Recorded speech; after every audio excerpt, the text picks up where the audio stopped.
wealth is not tangible. Wealth is not money. Wealth is not a number in your bank account. Wealth starts internally. I see our government and the banking system, the banking industry, like an addict. What are they addicted to? Money and power. We're almost to the crescendo where every single emotion in the book came up, right? Guilt, shame, greed, envy, anger, fear. And now we're returning back to truth. There is no purpose apart from service. Your purpose here is your service here. It's impossible that you could find the purpose to your life that does not serve humanity in some way. When the plane is going down, you have to put your own mask on first. You cannot run around trying to fit other people's oxygen masks on when you can't even breathe. It's always about controlling the goods and the supplies of the country so that you keep the poor people poor and the rich people rich.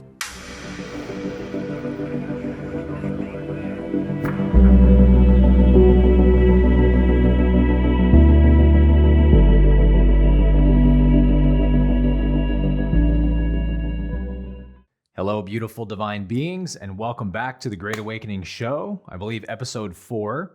My name is Aaron Abke, and I'm joined alongside my good friend and co-host, Mr. J-GRIFF. How you doing, brother? Doing amazing. Especially excited for today's episode and the month of March recap.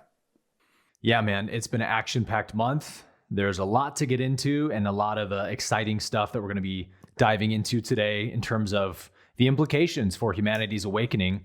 That is the whole purpose of this show. If you haven't watched this show before, Jeremy and I are really passionate about giving a different take on global news events that are unfolding in our world today because, as most of you are probably aware, 99% of all news headlines are negatively oriented. And there's just a real penchant for fear and paranoia and pessimism about our world.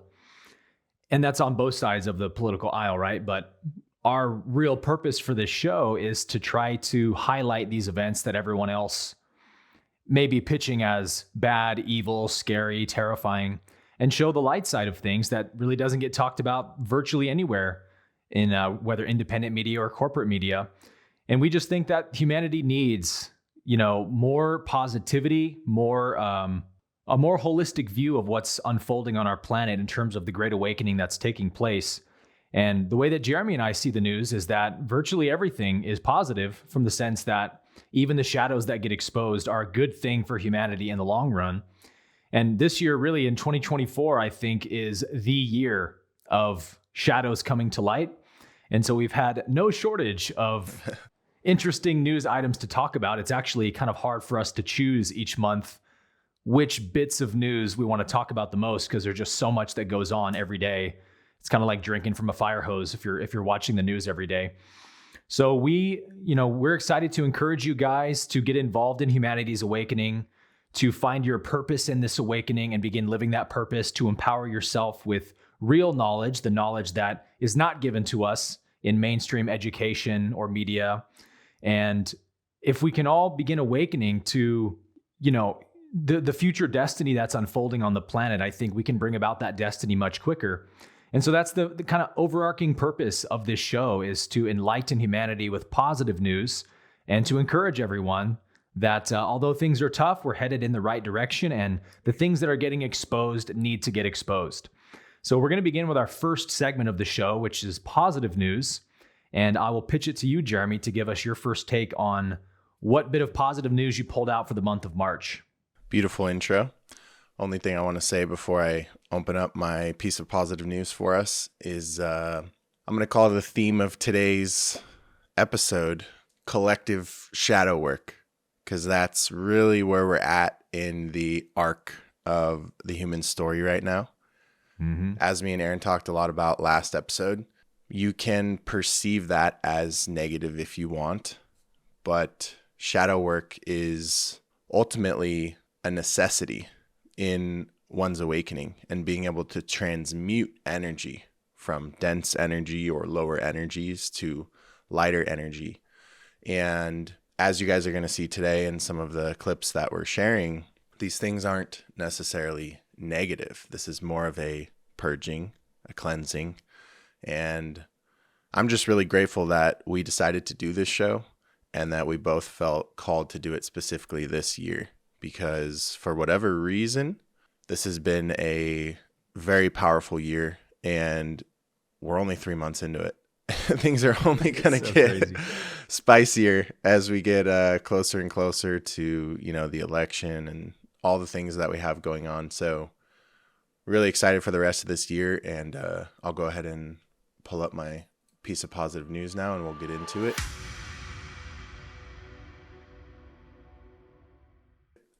All right. Nice. Oh, yeah. I watched a clip of this. Cool. Yeah, so we'll have to bounce around because this is a 19-minute clip, but I'll go ahead and play it first, and then we'll talk about it. Americans paying income taxes to a federal government that doesn't seem to really care about Americans. Our money is sent to Ukraine and Israel, while veterans are homeless in the United States, sleeping on the streets. Same question that U.S. Congressman Thomas Massie just asked this week. He asked the very same thing and ignited a firestorm on the internet with this tweet. He posted this: "The federal income tax was unconstitutional for most of our country's existence.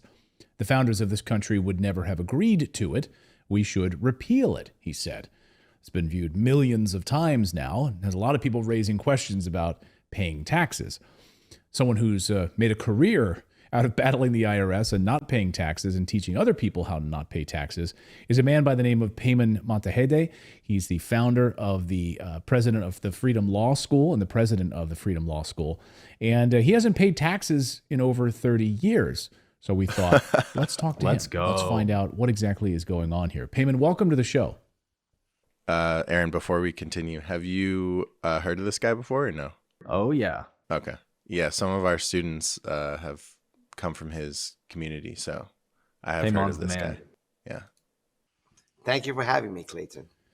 So, okay, for a lot of our viewers sitting there saying, wait a second, he hasn't paid taxes in over 30 years. How is he still walking around? How is he not locked up? Why did you decide, first off, at the beginning, why did you decide to start not paying taxes? What was the catalyst for you? I heard a talk radio like yours back in 1992 about income tax being voluntary.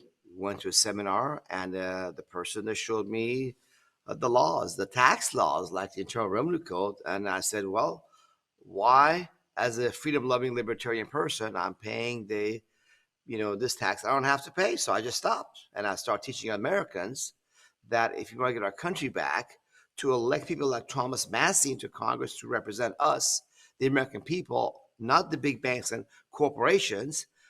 Let's not give our money to our enemies and keep it for ourselves, and give some of it to restore freedom in America by electing good people to represent us in government. So how does this work? There's going to be a lot of people that are going to say, wait a second, I've been paying taxes all these years. I've been working so hard, giving up 35% of my paycheck every year, paying income taxes. I get nervous every time the tax season comes around. I've got to scrape together my pennies and all of this stuff. And you've been doing this for over 30 years. What is the foundation, I guess, the basis for which you say it's illegal, you don't have to pay them? Like, what are you basing that on? Actually, the income tax is completely legal and constitutional.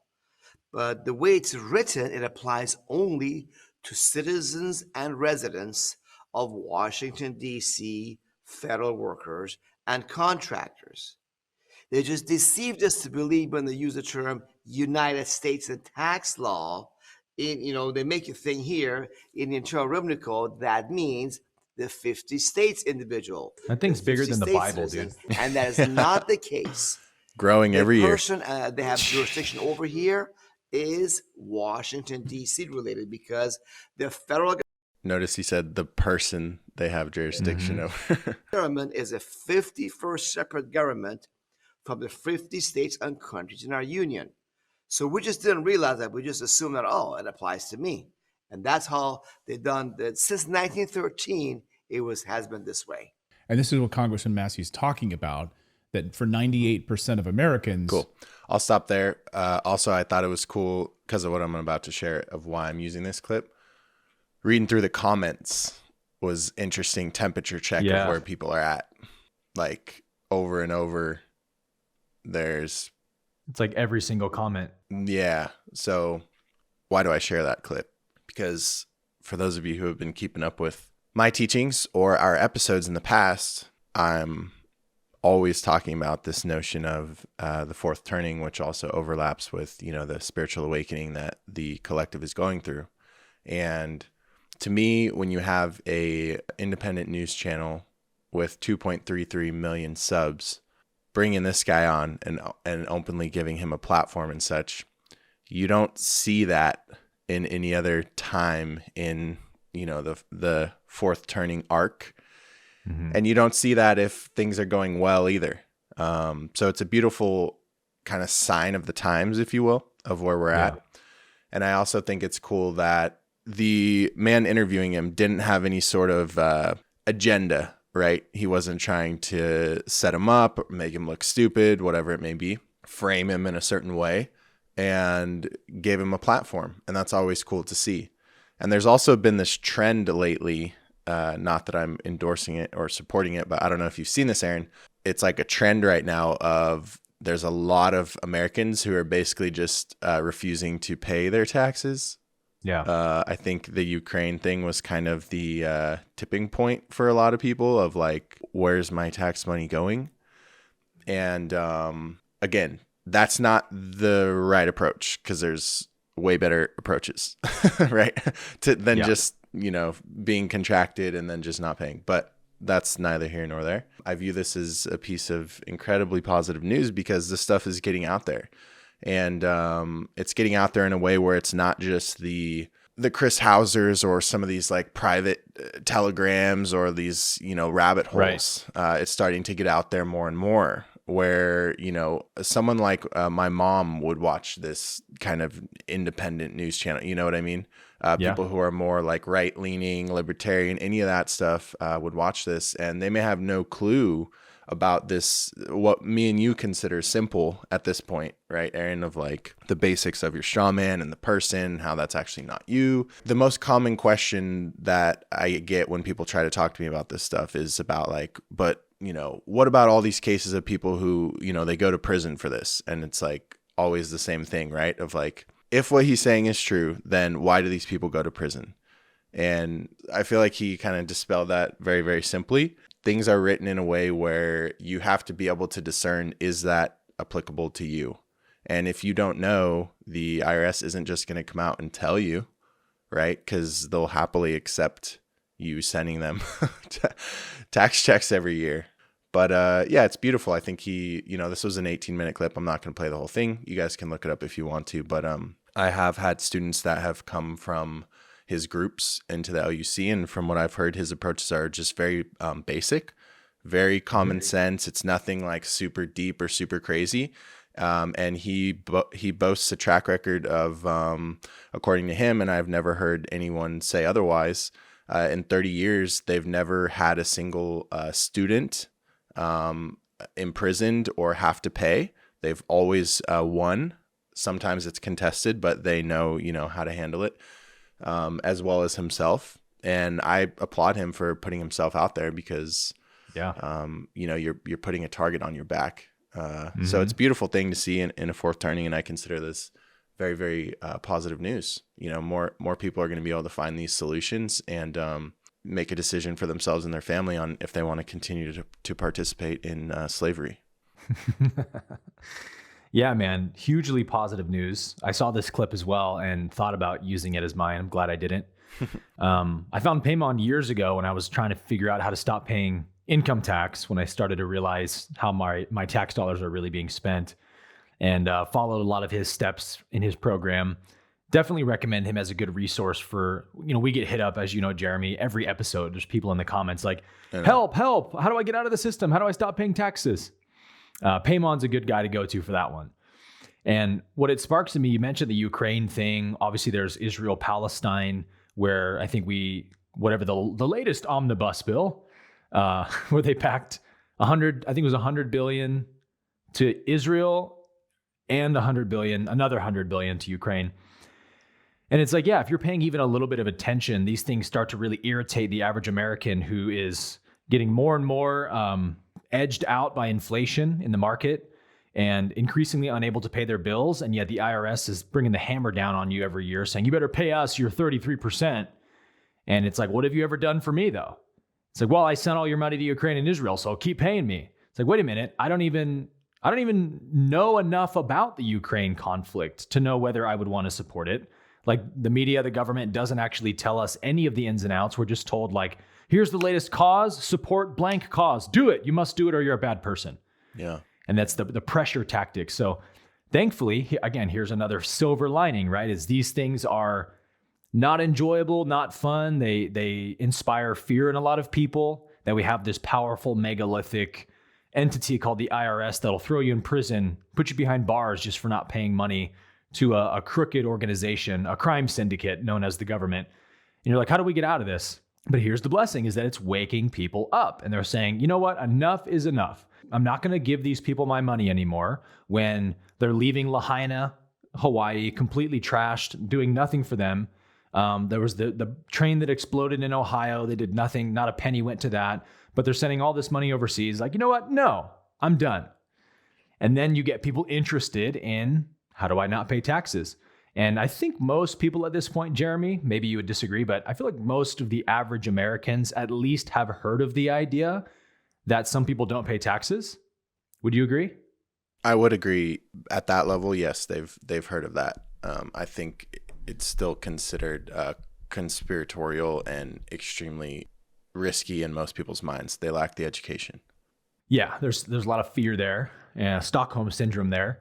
But at least they know that some people do it. And that's Correct. Huge, because when you reach your breaking point where you're like, I'm done paying these criminals my money to launder drugs, money, child trafficking across my border, pay for genocide in Palestine, I'm done with this.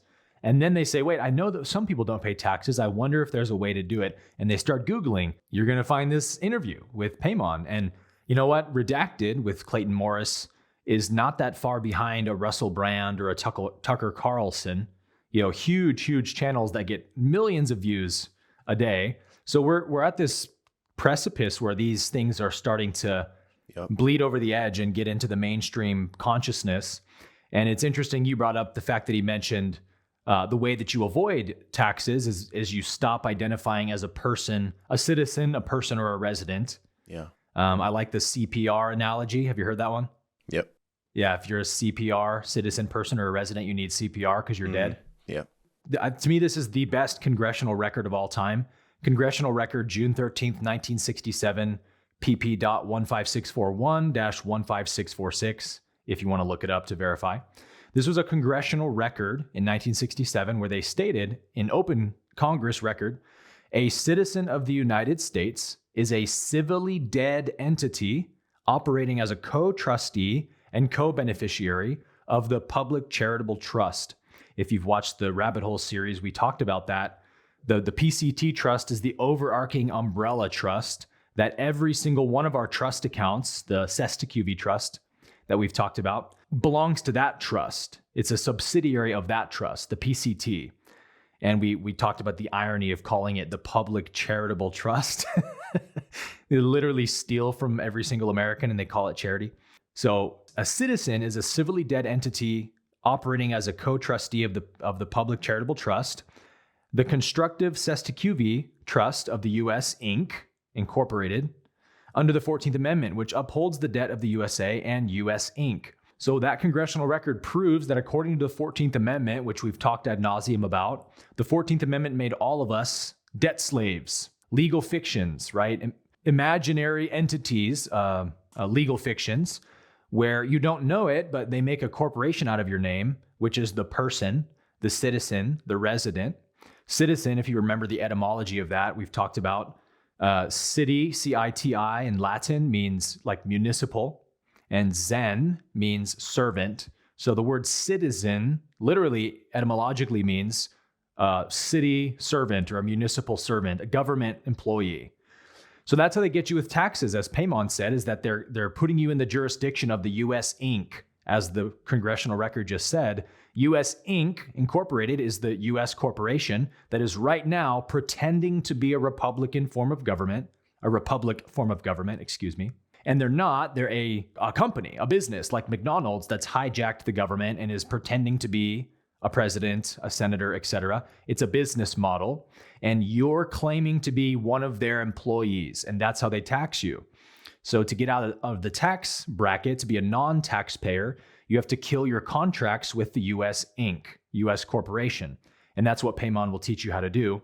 So I just wanted to bring that up as a little added context for those people listening who may not be fully privy to how this works. Federal income tax, as Thomas Massey said, is completely illegal, is completely unconstitutional, illegal from the sense of the way our founding fathers created the republic government to function. And you're just identified with the wrong self, and that's how they're getting you. And so freedom is totally available for everybody listening to this, that you don't have to pay the largest crime syndicate on earth anymore, 33% of your income, so they can traffic children and murder people in Palestine and Ukraine. There's good news here, right? Humanity's waking up to this, but as Jeremy was pointing out, you better do your due diligence, because you don't want to just stay under contract with these land pirates and then stop paying them money and expect they're not going to come after you, right? Arg. The mariners, as we've talked about. Yeah, for sure. Yeah, that part's important. And that's one of the nuances that we always see in the comments, right? Like, first off, none of this is legal or financial advice. Do your own research. But whenever we talk about some of these things, people I think the thought process goes from, oh, okay, I fully understand how that works, and jumps to, so I'm just no longer going to pay. And there's a gap, right? Like, yeah, there are steps in between, because you have contracts all over the place that you're not even aware of. So I can't speak to in depth what his work entails, but I can say that from my understanding and the students that I've talked to that have come from his community into the LUC, I think it's an excellent kind of like first steps basics. I know he doesn't go into trusts and asset protection and stuff like that, but as a first step of potentially removing yourself from your person paying income tax, I think that this could be a solid approach for people who are potentially on a budget or who are newer, and could potentially start there. So yeah, drop some gems there, Aaron. Excited to hear what your clip of positive news is. Let's dive into it.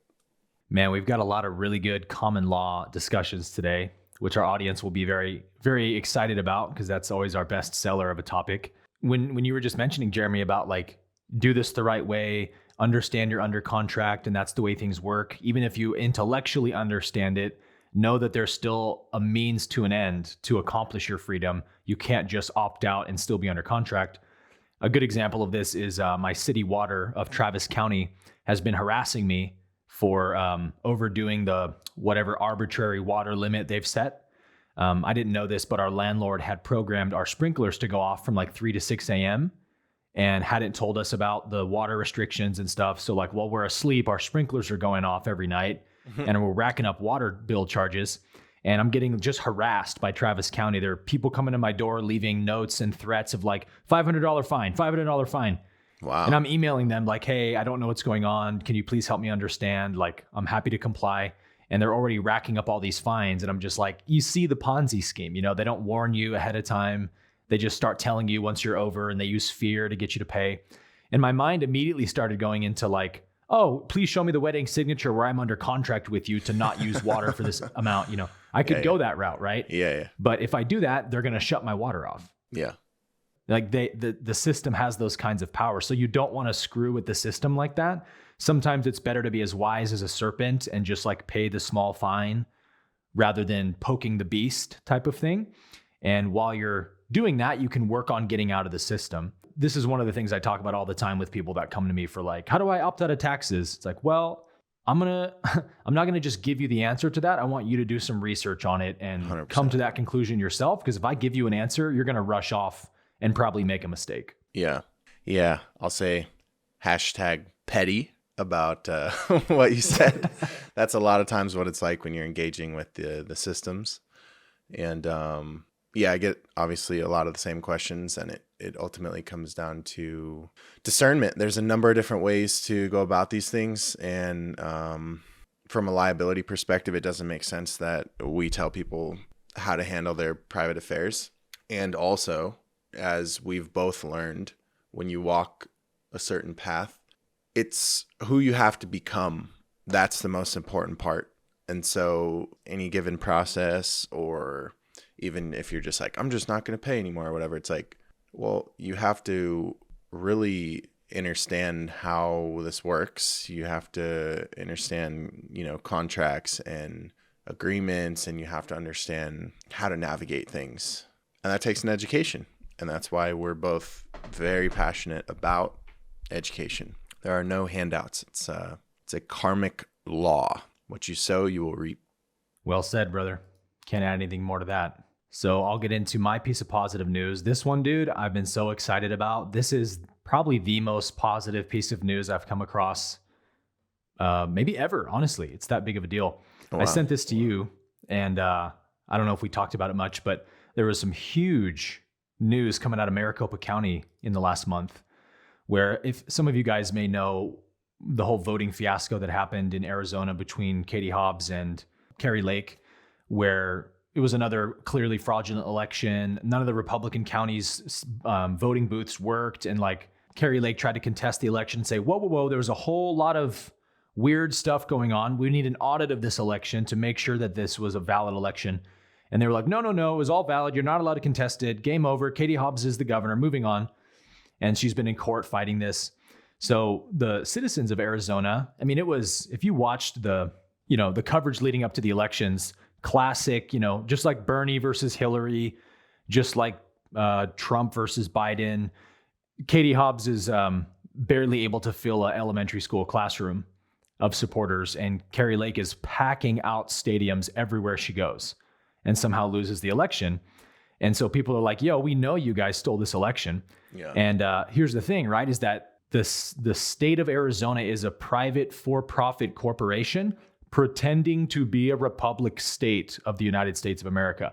So they don't actually have to have an election, like from a corporate policy perspective. They do it because they got to keep the ruse going. They got to keep the joke going that they're actually a government, and they have to make people think that they're voting in who they want, but really it's their company. They can choose whoever they want to be their CEO, and the governor of the state would be like the CEO of the corporation. And so they just put in who they want to be their governor, right? Just like the president, just like every position in these corporations, it's all hand selected.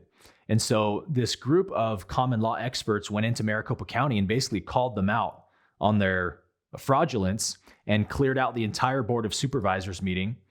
And so I'm going to read you the tweet and then show you the quick video clip of them explaining it. So this is from Ann Vandersteel. Breaking: Maricopa County Board of Supervisors just ran out of a public meeting when they were served the following. My name is Michelle Klon, and I'm here today to put you on public notice and to inform you that you are not our elected officials. None of you have ever signed an oath to the Republic of Arizona. Instead, you've signed an oath of office to a foreign corporation, which means this is an act of insurrection. You do not have a proper bond carrying surety for your actions to we the people. Due to all the voter fraud, you've never been formally voted in. Acting as if you haven't any authority over the people is a direct act of treason. Today, we, the body sovereign, are presenting you each a notice of liability and opportunity to cure. The fine is $1.75 million per claim, and there are 12 signatures, which means you are each personally liable for $21 million. If you do not resign in 3 days, you'll be presented with a writ quo warranto and a waiver of tort.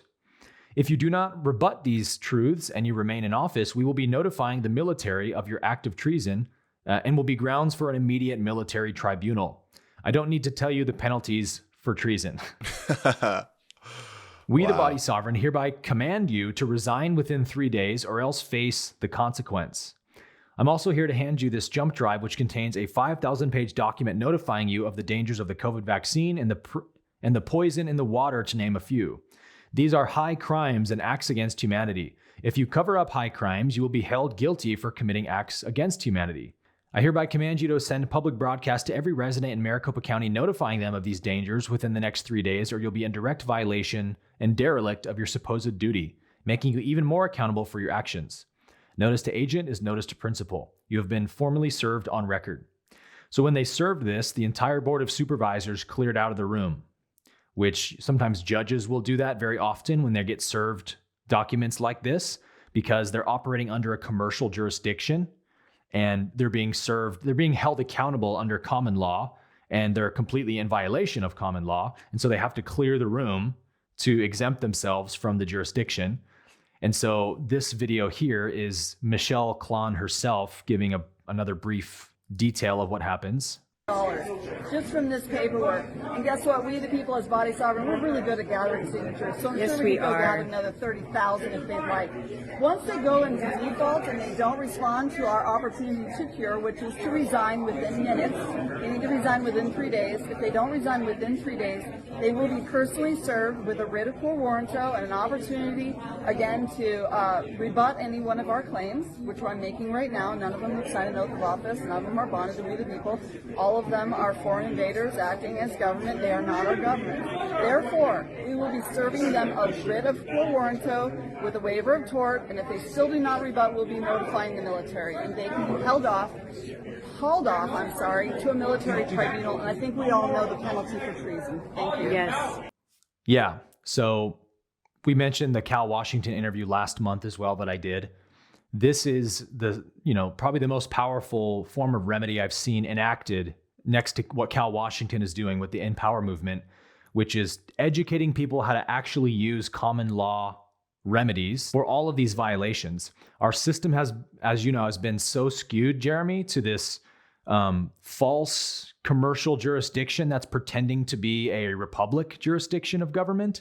And nobody knows because nobody's told. We're not educated about this. It's total deception. And so thankfully now we're seeing these people like Michelle Klon and I forget the name of her group. This group is educating people how to do this, and they're going to begin mimicking this process in counties all over the United States, because every single county that I know of, at least, is exactly this. It's foreign invaders of corporations who have invaded the republic jurisdiction of state government and are pretending to be republic leaders of government, and they're not, which is treason. And under common law, if you accuse somebody of doing a crime, causing harm, and they don't rebut you, it goes to what's called a military tribunal, where the military actually, rather than a judge or something, presides over the case and decides, what real justice should be enacted. And if you get convicted of treason, the penalty is death. And so not only are they holding that over their heads, but they're also holding them liable for $21 million per person if they don't send their rebuttal. And to send a rebuttal, you've got to have some kind of evidence to show that you didn't do these things that you're being accused of. And then you got to get it notarized and swear under penalty of perjury, which means if you say anything that's untruthful and you notarize that document, you're going to get hosed in court by a judge and could get in serious trouble and pay some hefty fines. So it's holding them accountable under truth, justice, and righteousness. That's it. Tell the truth, show your proof, be in honor, act in honor. And if you can't do that, get out. That's the way we get remedy, dude. There's no other way to do it. We can't beat them at their own game. We've got to hold them to the standard of what's actually true and real, the actual form of government in our country, which is a republic form of government, the rule of law that can't be usurped by corporations and whatnot. And we're seeing people starting to do that now, which is just, to me, like the best possible news we could be seeing happen. Yeah, that is not what I was expecting you to pull out. That's crazy. So what that is called is a private administrative process, and there's different steps to it, right? Like notice of default, notice of liability, opportunity to cure, all these different things. So it's cool to see it played out and actually brought up in court. But one of the snags that we've both run into is technically a private administrative process usually starts in the mail, right? When you learn common law and such, contract law, consumer law, you quickly learn that court starts in the mail, right? As long as you can prove a paper trail and everything like that, that's what you want to be building for a while. And so a lot of these processes, like exactly the verbiage she brought up and some of what she was enforcing there, we've both done, or I'm pretty sure you've done as well. I've done a number of these processes, but what ends up happening is you get to a point where they're just like, okay, I'm just going to break the law. Cause like, and you're kind of backed into a point where it's like, okay, you either have to go all the way now and like spend an immense amount of bandwidth, time, potentially money to take it to court, build your case, show up to court and like fight their lawyers and all that stuff. And so ultimately, like I never took it that far. So, and I don't think you have either, right? Well, I sort of did with my first discharge on my car. Yeah. is I bought a program from a guy named Brad Tipton, who I highly recommend. And he does a program where you do the administrative process, you accept the presentment they're sending you, and you return them a non-negotiable notice of acceptance. And then after like 30 days, you do the administrative process. And once you've finished it with all 3 documents and the mail receipts, you send Brad Tipton your package of documents and proof. And then he sends that into a local court and basically asks for a summary judgment and gets it done for you. So there is a way to ask for a summary judgment if you have all your documents. Judges apparently really like that when you can just show them all the proof that you're in honor and the bank is not in honor. It's an easy judgment for them. They don't have to go back and forth anymore. So it gets done quickly, but I don't personally know how to request a summary judgment. I would need to learn that myself. So there's people you can pay to do it, or you can learn how to do it yourself. Yeah. So it's cool to see that actually applied. And I'm very curious of what's going to come of that. So definitely keep me posted On my end? Yeah, no. So I'm referencing the clip that you used. The Maricopa County. Yeah. Because I wasn't even aware of what was going on in Arizona outside of what you sent me. And so it's because there's this aspect of when you've been in the common law space for a bit, or you've learned from it, or even you're just aware of it, you see a lot of things that can be explained. Every aspect can be explained and backed up by law, and then still it does nothing. And that's, I think, what you were speaking to, where it's we're in this legal system. And so when you start bringing lawful, they almost act like you're schizophrenic, and they're just hey, get out of here. You're one of those. Gaslight you. Yeah. So it's that last gap that I think a lot of the space is lacking is how to actually take it all the way. You know what I mean? Yeah. And that you've got to learn how to litigate. If the proof at that level were to spread, then that is when I would see the tipping point of a lot more people getting on board. You know what I mean? Yeah. It's got to work somewhere that it can then be replicated. But I feel like we're at that tipping point, man, where whether it's, we're going to talk about this later in one of our other clips, but whether it's people getting out of traffic tickets by just refusing to get under contract with the policy enforcer. There's so many videos surfacing of that now. There's people going into court litigating this stuff that have learned how to litigate and are getting remedy. Once some precedent gets set, people start to catch on quick and begin replicating it. Yep. And I feel like we're at that point where we're about to start seeing it spread like wildfire. Yep. Exciting times. And 2020 really lit the fire for this stuff to become a lot more popular again. Huge. And that was when I really started to dive into it and started to share, a lot more. But in many aspects, maybe the collective wasn't fully ready. And I think this decade there's going to be a heavy shift, because everything that we're going through is demanding or calling for more personal accountability, more self-ownership, more decentralization, more self-governance, and all these things. And so it really goes hand in hand, right? A lot of these issues, the issues that we have with the government, with the monetary system, it's not this one-off thing. This is human nature played out over and over and over and over, because we have egoic faculties. So it is the systems we use themselves that need to almost be built in a way that safeguard us from tyranny. And that's what excites me the most about a fourth turning. It is the collapse period of old systems and the rebirth of new. And that is why I'm so passionate about being as active as possible, having as much wealth and influence and resources as possible during this era, because we get to participate in what this new system looks like. Even though most people's tail is between their legs and they probably feel like that's not true and they've lost hope, me and you know that to be false. Mm-hmm. Experientially, we are able to make a real impact, have a seat at the table, but it requires knowledge. It requires resources. Usually it's going to require money. And that's a lot of what we're doing here. What I'm doing with my brand and what we're doing with this show what you're helping people with and all of it. So exciting times. Yeah, man. The only thing better than watching the old world collapse and the new world be born is participating in the old world collapsing and the new earth being built. And we all have that opportunity if we're willing to stop playing small, right? And to step into our empowerment and be who we came here to be. And whether that means accumulating wealth, like you said, or creating something, creating a business, like all of us can play some part in this transition. And the big theme of this show today, man, is the shadows being brought into the light.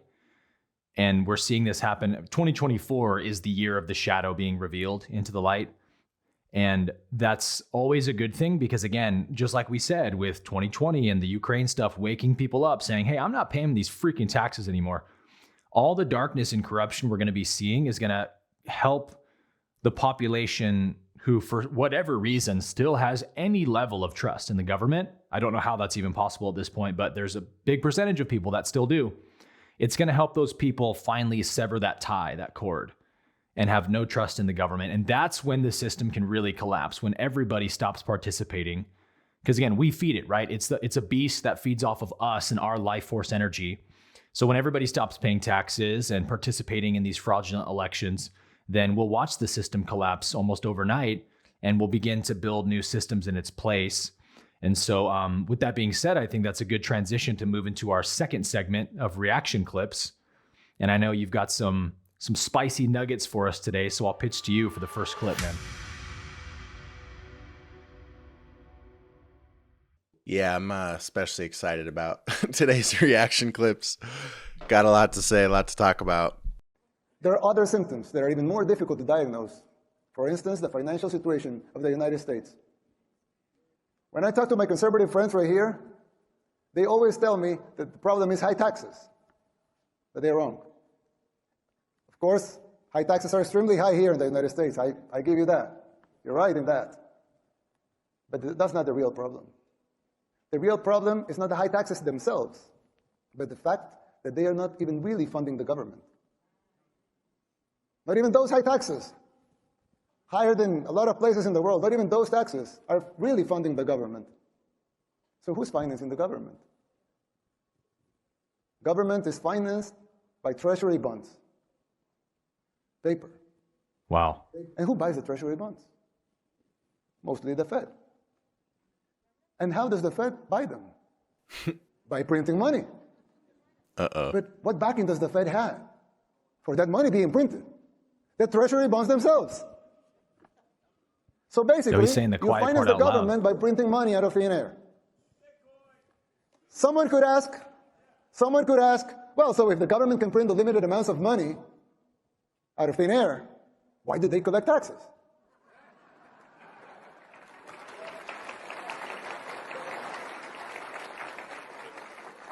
I mean, in theory, it would make sense, right? If they can print unlimited amounts of money, why would they need taxes for?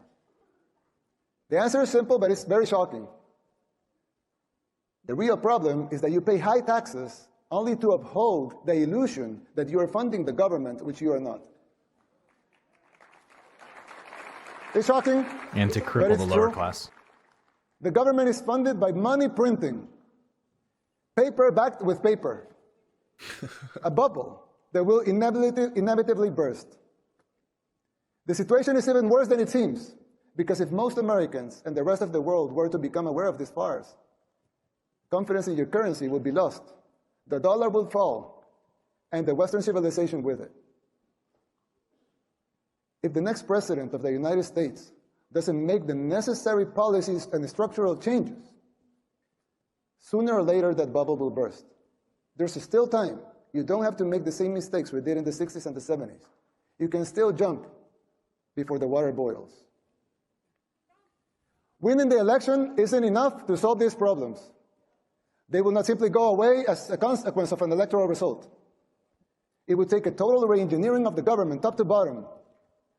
It will entail making difficult decisions, like the ones we made in El Salvador since 2019, and they're already paying off. Tell me that isn't crazy. The president of El Salvador, just on a national stage, talks like that repeatedly. And just throwing heat. Yeah, just absolute bombs that, I mean, we've been saying for a few years now, but it would be considered conspiratorial. But what do you say when a president of a quickly rising nation, Backed by Bitcoin. who adopted Bitcoin as their national tender, clearly they understand something, drops those kind of bombs? Putin also speaks to that. Malay also speaks to that. All of a sudden, the conspiracies aren't so conspiratorial. I brought this up last episode, but like, I just got chills thinking about it. If you can try to like do a remote viewing exercise, remove yourself from your body and your current identity and your current personality and the way that you perceive the world up until this very moment, with all of the information that you've gathered that's currently influencing your worldview, and you just pick yourself up and you plop yourself back like 3 years ago, 4 years ago, I don't think we really understand the gravity of what is happening right now. This is unheard of. It hasn't happened in the last 100 years. I mean, since the creation of the income tax in 1913, the creation of the Federal Reserve, if you haven't read The Creature from Jekyll Island, what are you doing? Understand the basics. I mean, it's just crazy. I'm so fired up and grateful to be alive during this time. Like, I think a lot of people are like, I wish I was born in the 60s or the 50s or the 40s. You know what I mean? Like, when America was great. And it's like, yeah, but like, also you would have been just a fucking cog in the wheel. Maybe you would have had more of an easier middle class life. But like, I love this shit. And of course there's like darkness, and it's volatile is what it is. A fourth turning, if you're born in this 20 to 30 year period right now, you're coming of age during this 20 to 30 year period of a fourth turning. It's volatile, but it's so beautiful. I mean, we've talked about this before. Yeah. One of the highest definitions of love is just truth. Unobstructed, unbiased truth. That's kind of a close definition to what God is, depending on how you want to look at it. And a fourth turning is the revealing of truth. And so while an ego might look at this stuff as, oh, that's dark or that's horrible, why would they do that? This is like God's been playing this silly little game where he came into human form, fragmented into billions of pieces, and got to experience himself. It's genderless. Let's just go with himself for the sake of conversation. I'm triggered. So am I. I'm triggered at myself. Got to experience himself from so many different angles and fractals, right? To know thyself in this human game. And it's been 100-year season, 110 technically, that God has been trying to learn how he will respond to this one singular theme or area. And it's taken 110 years to play out. And now we're almost to the crescendo where every single emotion in the book came up, right? Guilt, shame, greed, envy, anger, fear. And now we're returning back to truth. There was doubt. It was a roller coaster. You didn't know if you were going to make it. We didn't know if humanity was always going to be this way. We were just going to go further and further and further into slavery and deception and unalignment. And yet we're returning full circle on a global stage back to the values of truth. And it fires me up. So I would love to hear what your thoughts are when watching this. And I just realized that you were supposed to talk after this. But the clip was too good, bro. You had to react first. I mean, I agree with everything you said. When you talked about, the last 100-year arc of the Fed, income tax, and the way that it's like a boil that's been festering on America's side or something. Whenever we see like sociopaths, there's an arc in the life of a sociopath, or let's say a drug addict.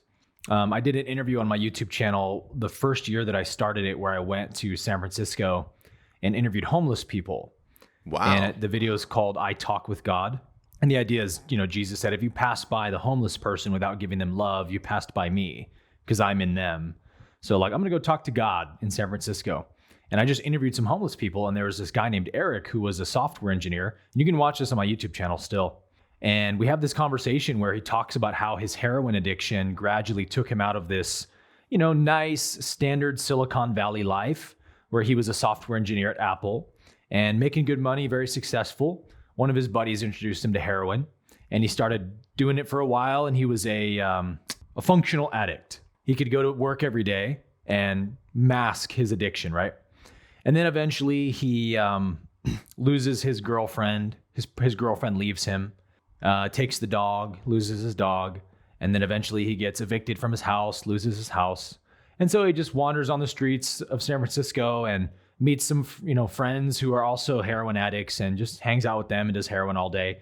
Before he knows it, he's sleeping on the back side of a dumpster in a back alley, shooting up all day and all night. So I asked him, I wanted to get his take on this. I said, so are you, you said you have a great resume, you have good work experience. Are you planning on getting cleaned up and going back to your old life and getting a good job again at some point? He was like, yeah, man, I know I can go back anytime I want.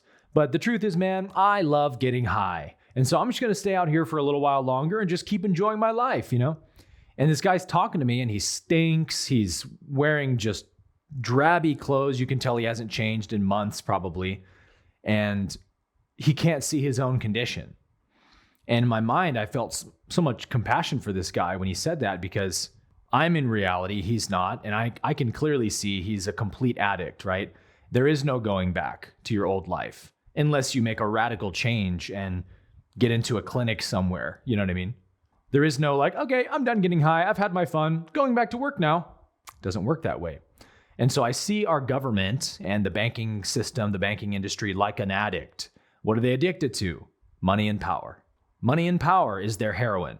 And so just like a heroin addict, it takes time for the functional addict to become a non-functional addict and for the system to unravel. And these people's greed will eventually unravel before their eyes. It will become their own demise. It's only a matter of time. But when is that time is the question.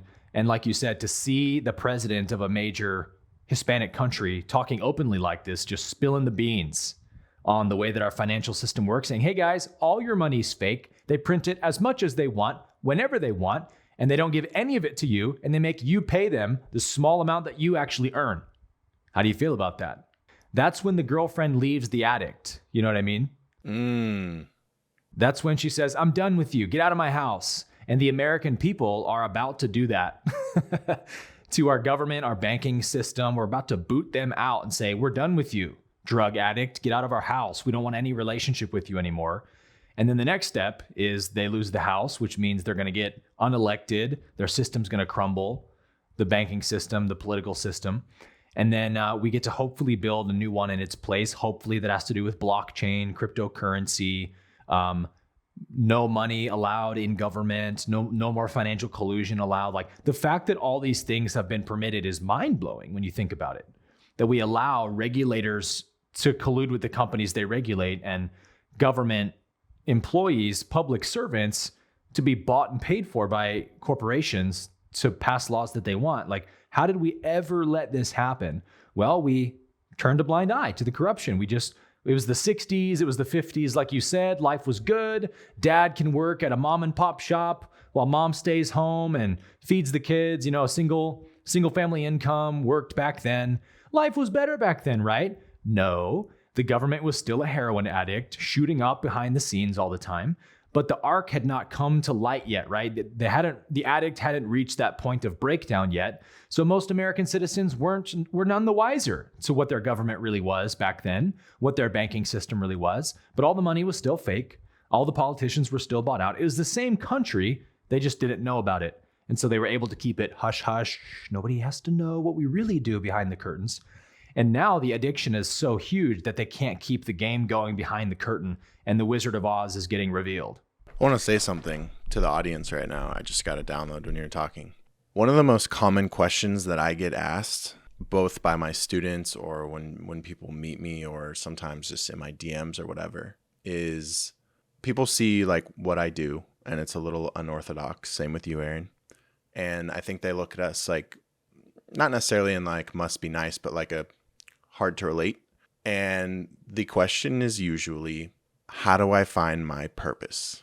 I don't know why I'm here. Like, you guys are so inspiring because you know clearly why you're here. You're clearly in your gifts. You're clearly serving humanity and God, but I just don't know how. And that's their justification for why they're slaving away for another man.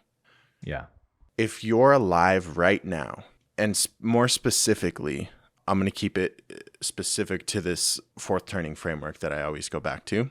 If you're coming of age during a fourth turning, if you're 60 right now, this doesn't apply to you. If you're 10, it doesn't really apply to you.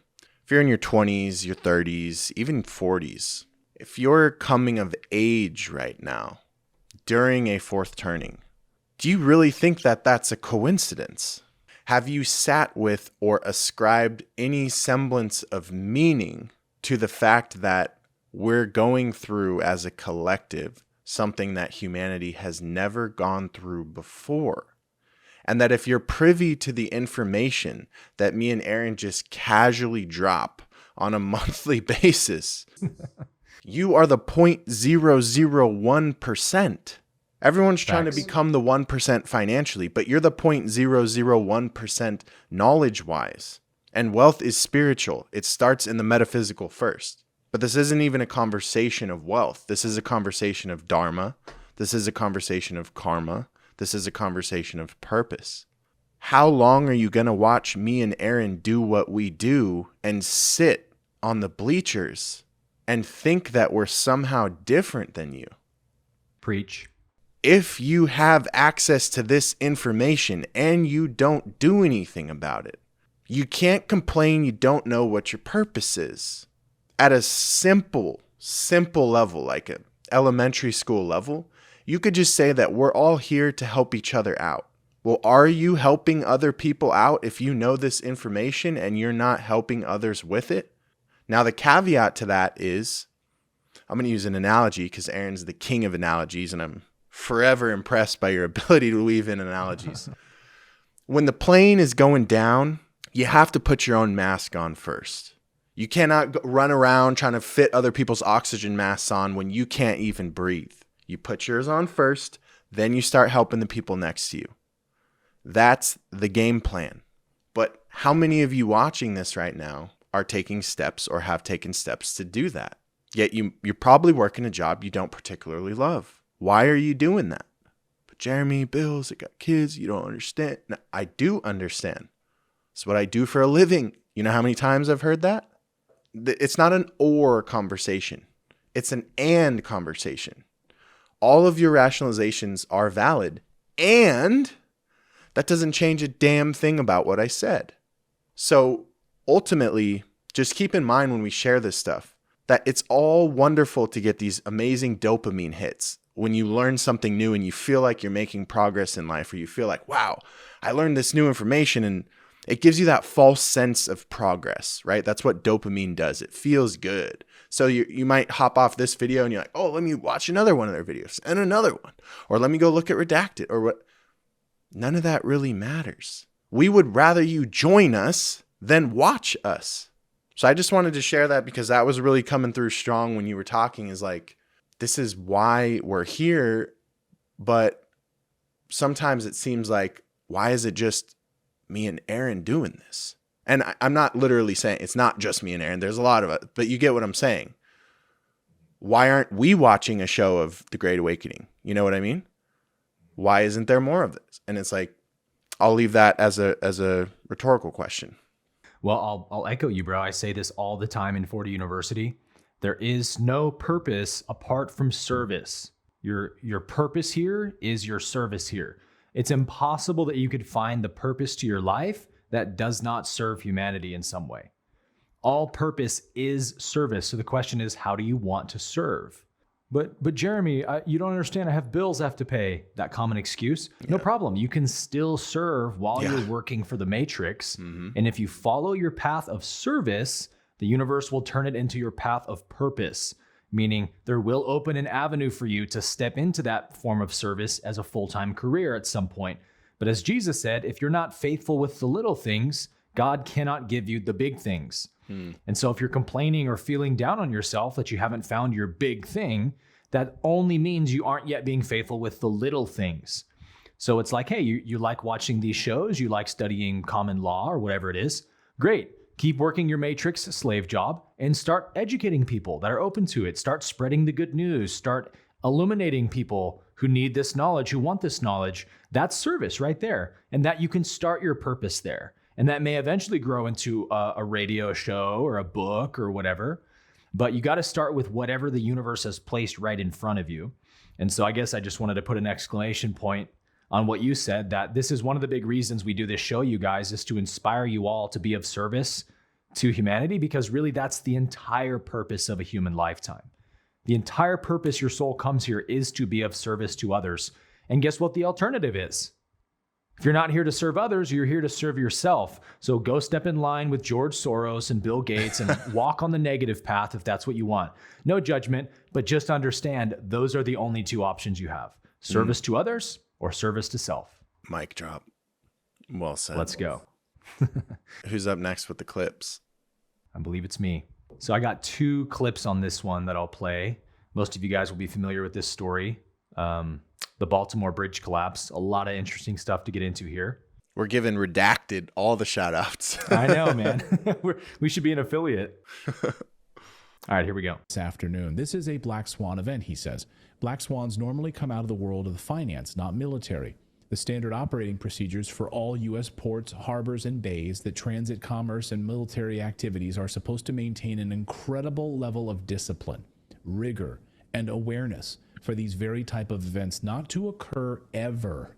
Yet here we are. There are harbor masters for every single one of these transit points in America that are in charge of assuring the safety of navigation. Start there, he says. So start there. Talk to the harbor masters.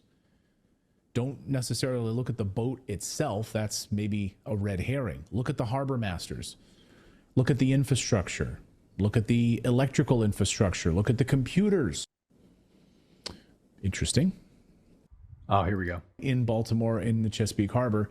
So he's looking up the captain of the ship. Yep. And this was an interesting connection. Whenever you see an event like this where some huge disaster happens, like at this point, we have to be as wise as serpents and say, okay, yes, it could have been a total fluke accident, but when a disaster on this level happens, or like Lahaina or something, when there's so much implications for the market, the financial sector, we understand that people with huge sums of wealth essentially run the world through their wealth.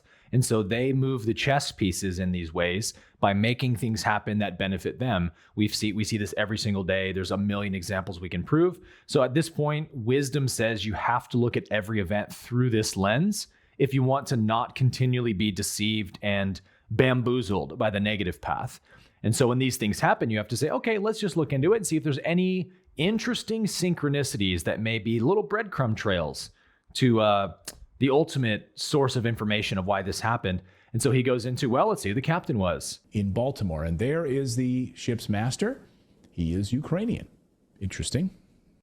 So we have a Ukrainian captain, and we know that the U.S. has been massively colluding with Ukraine for not only financial collusion, but child trafficking and all kinds of stuff. So there's one little interesting connection.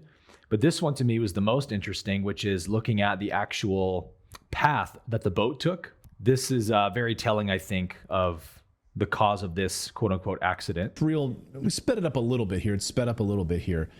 You can see at about the 12-second mark. So this is going to go on for about 30 seconds. Okay, there's power loss number 1 at about 12 seconds. Okay, then at about 22 seconds, it recovers power. So it comes back on here. And then you see black smoke coming out. And it steers into the direction of the pylon, which is weird. Out of the, whatchamacallit? It's turning. And then immediate evasive maneuver. The stack, yeah. Then immediate evasive maneuvers take place. I mean, it hits it square on. Images show that, in fact, one of the anchors was dropped on the port side. That was such a crazy collapse.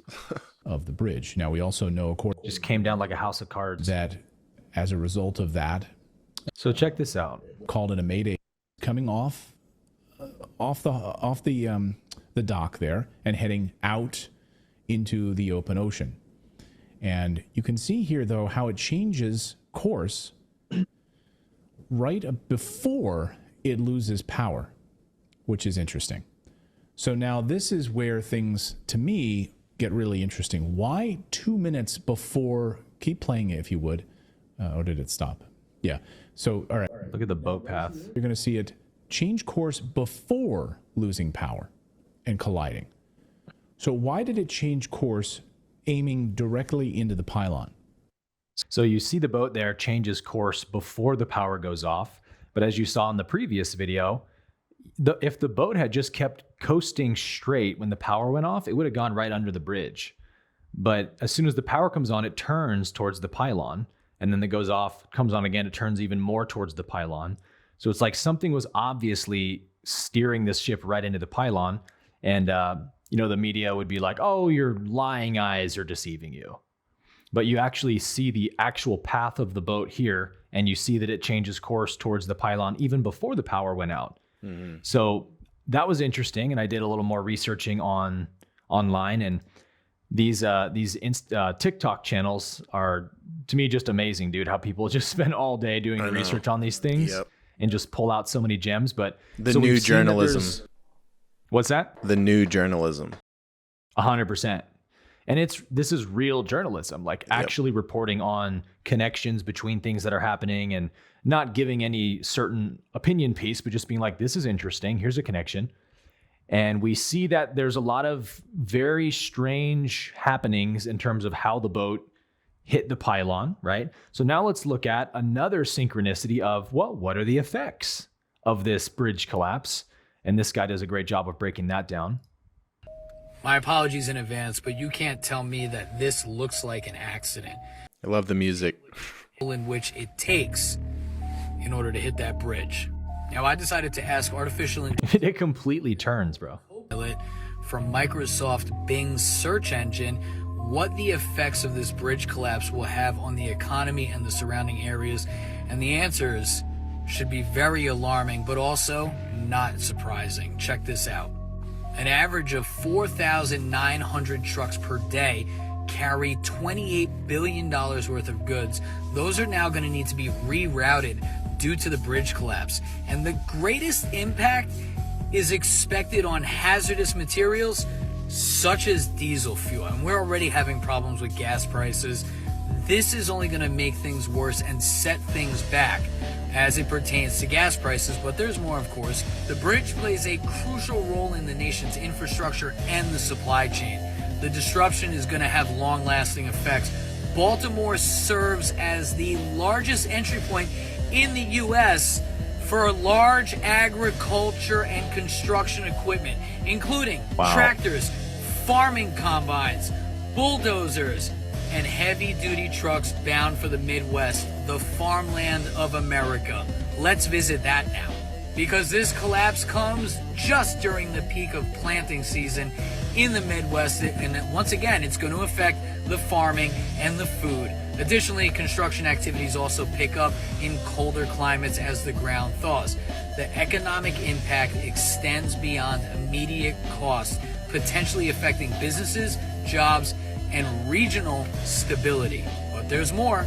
The bridge's collapse affects the entire supply chain, including the movement of agricultural equipment, fertilizers, and other essential materials. Farmers may face challenges in receiving necessary supplies, leading to potential delays in planting, maintenance, and harvesting. The economic repercussions extend beyond immediate costs, potentially affecting crop yields, prices, and again, regional stability. Okay, so what he touched on there is the Baltimore Bridge is the #1 port of entry for agricultural products, and I think he said construction products as well.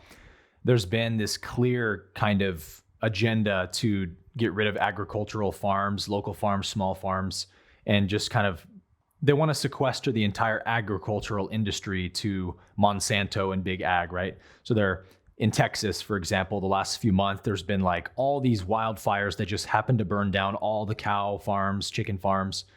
And it's like, it's only ever farms that get burned down. Like you never hear about a shoe factory getting burned down or an apple factory or anything. It's just always farms. And it fits into the 2030 agenda, right? The Great Reset. And so I wanted to get your take on that, Jeremy, of number one, well, we talked about this last month. I think it was the prediction I gave last month or the month before was that cyber attacks are likely to play a big part in whatever the agenda is, in that now that they know how to control cars, boats, planes, they can create a cyber terrorist attack whenever they want to scare and create fear in the population. And so I think this was clearly a cyber attack on the boat, a cyber takeover of the boat to make this happen, because I doubt you're going to pay anybody enough money to drive a boat into a bridge for you, Yep. and risk dying. So they have to do it by some other means. And there was one other interesting connection to this of Mitch McConnell's, I believe it's his sister-in-law, as an Asian woman who's part of his, I want to say it's his brother's wife.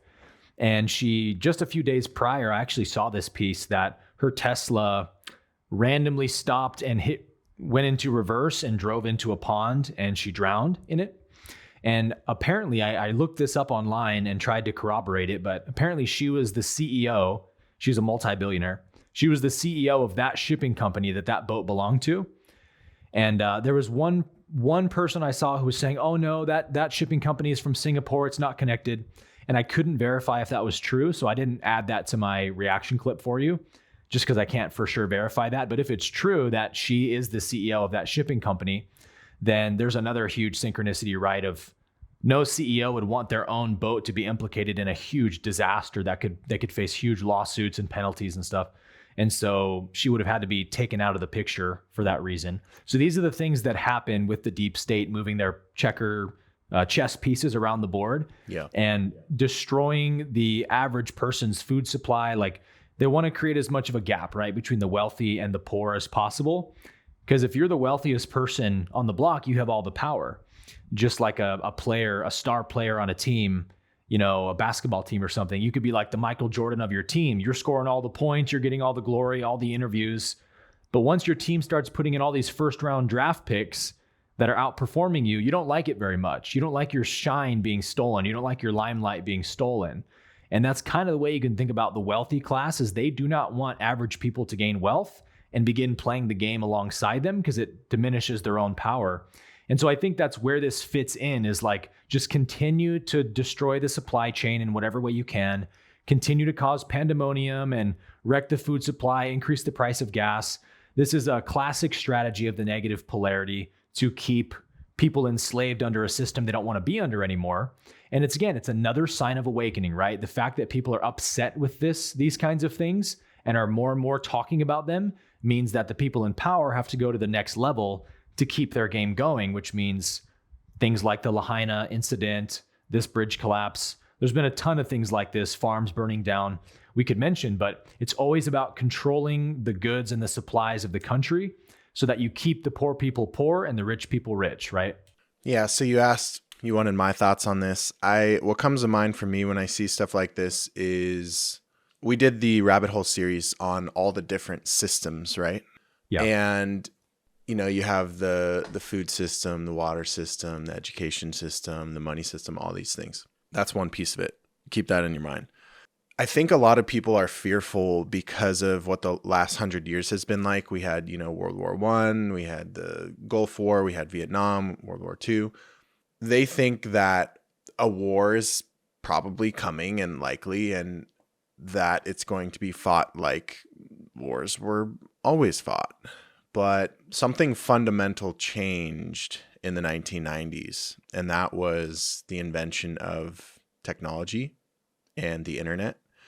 And it was distributed. It used to just be something that the government had access to, and it was decentralized in that sense, meaning spread. Yeah. I'm not saying the internet's decentralized, but that fundamental change, in my opinion, lays the groundwork for why we can no longer use history as the best predictor of how future wars will be fought.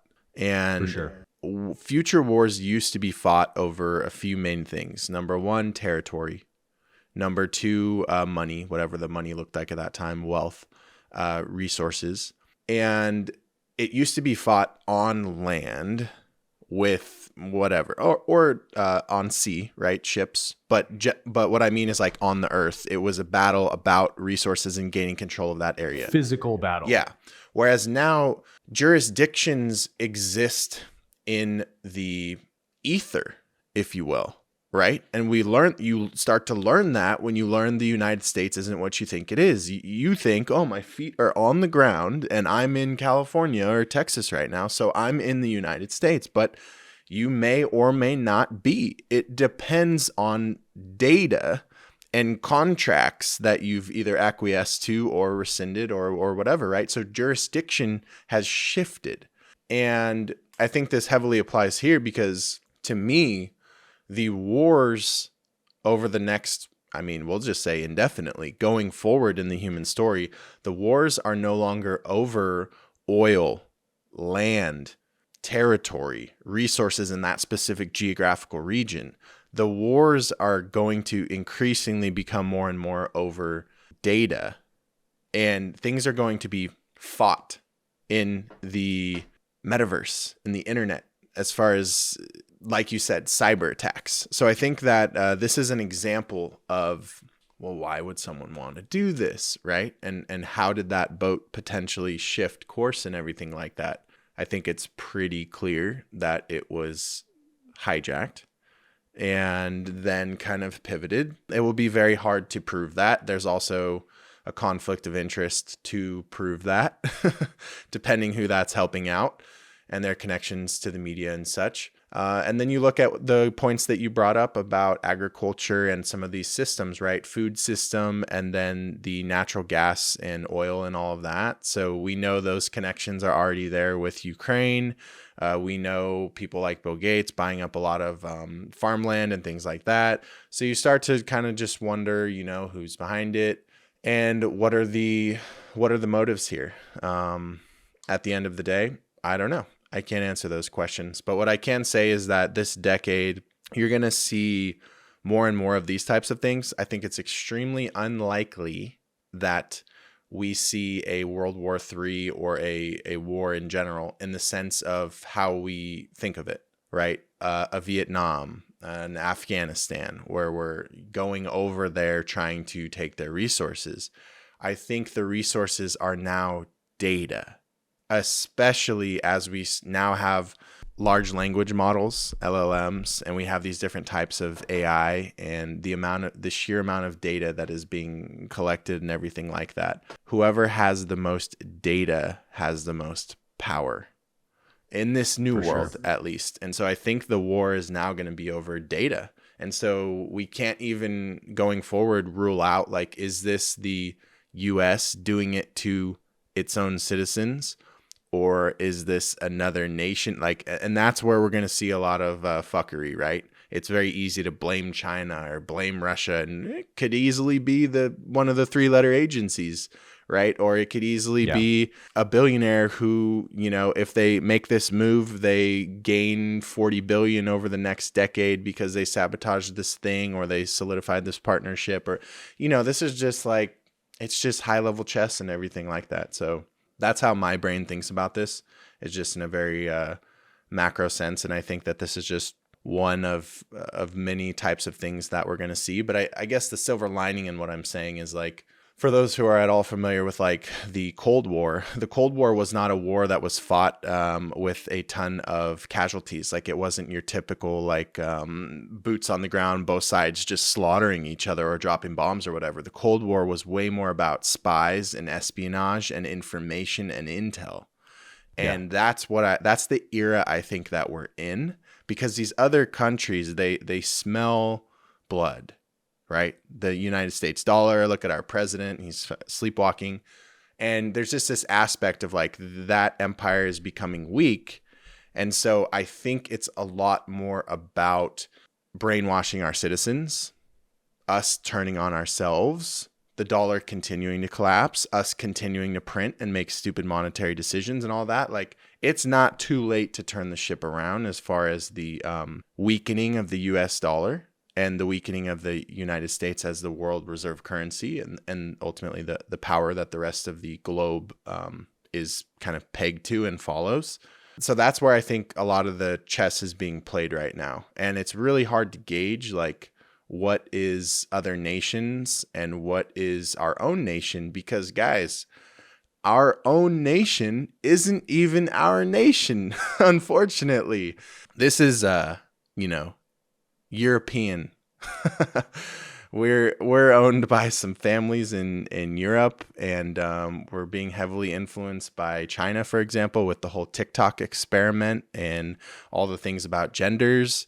You have stuff that came out from the Russian intelligence. I don't know if you ever saw this, Aaron, but I forget the decade, but it was a while ago. Let's say the 50s or the 60s. The Russian intelligence had in-depth papers that got leaked around their plan to infiltrate the United States, starting with the youth and the education systems. Yeah, I've seen this. And that it would take about 50 years or so to play out, but eventually, we would destroy ourselves from the inside out. And I mean, just look where we're at, with some of these aspects. So I think we're in the era of psychological warfare. I think this is very similar. If anyone nerds out on this stuff like me, the closest thing to study would be the Cold War. It wouldn't be any of the other wars. It would be much more a war of intelligence, intel, manipulation, propaganda. I think that's the level that we're playing at. And ultimately, it's all about data. I think people recognize, or not people, nations, these power-hungry entities, whether you're looking at a corporation or a single figure, they recognize that wealth is now data, and data is the new gold, the new oil, right? It's shifted over time periods. And so everything is focused on who's going to be best positioned in this new blockchain, digital AI type world. And so I think, this could just be a super small microcosm to that larger plan of people are posturing, trying to position themselves for the direction things are going, right? And that's what we see with BlackRock and stuff, trying to hop on the Bitcoin ETFs, and that's what we see with some of these political figures, and that's what we see with some of this collusion going on, and that's what we see with money being sent overseas, and it's all kind of pointing to the same thing. It's the same dynamic that has played out for so long.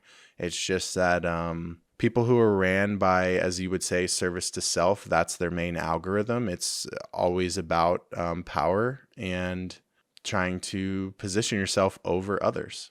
Yeah, we very much live in the age of conspiracies because of the internet, and it's the age of information. So it's all about using information as a weapon against your opponent. And we see this in so many areas, like the Nord Stream pipeline, for example, right? Clearly the CIA or the US in some capacity bombed that pipeline, and it was immediately blamed on, I forget who it was, but Russia was like, we know who it is. But all of our media is like, oh, Iran did it or whatever. And then we saw, like, whenever you see a rush to explain something away, you know that they're hiding something, because to really know the truth, you have to do your due diligence, right? If somebody really wants to know what's true, they're going to do their research. And the Baltimore bridge collapse happened at 1:30 a.m. And by 7:30 a.m., Biden's giving a press conference being like, don't worry, we've already determined it was a total accident. And you're like, so in just a few hours, you definitely know it was just an accident. You interviewed every single person involved in the boat, in the company. You traced all the backlogs of everything. Like, you did all of that and determined it in just a few hours. Clearly, they're trying to smooth something over. And That's you see insulting. this pattern. Totally, yeah. But it's like, what's the average person going to do about it? They know that the average person can't do anything about it, so they just say what they always say to pacify the masses, and they move on. Lahaina, same thing. And so it's this conspiracy world we live in, where enemies are conspiring together to hurt their opponents and then shift the blame away from themselves, because you can do that these days with AI and internet technology and VPNs and private spying. It's really easy to get away with stuff and not be culpable in it by blaming somebody else.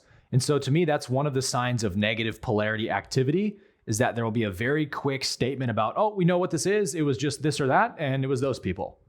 Okay, for sure there was a crime just committed, a conspiracy that they're covering up. Because otherwise you would say, hey, we don't know yet. We have to do a long investigation and we'll get back to you as soon as we can once we've completed the investigation. That's an honorable, truthful way to go about something. We don't ever see that happen anymore because these big disasters are always controlled. And another example of this, by the way, is that this is the only boat in history that has ever ran into a bridge like this. It's never once happened. So that also tells you like there's a smoking gun. How does something like this happen with so many people watching over these boats? Like Clayton Morris was talking about, there's, I forget the name he mentioned, but there's kind of like air traffic controllers. There's those for boats as well that closely monitor every boat route for shipping and whatnot. And so many things would have to go wrong, including somebody weirdly steering the boat right into the pylon. Like you see it happening right before your eyes, but you're gaslit by the media and people who are still asleep or whatever.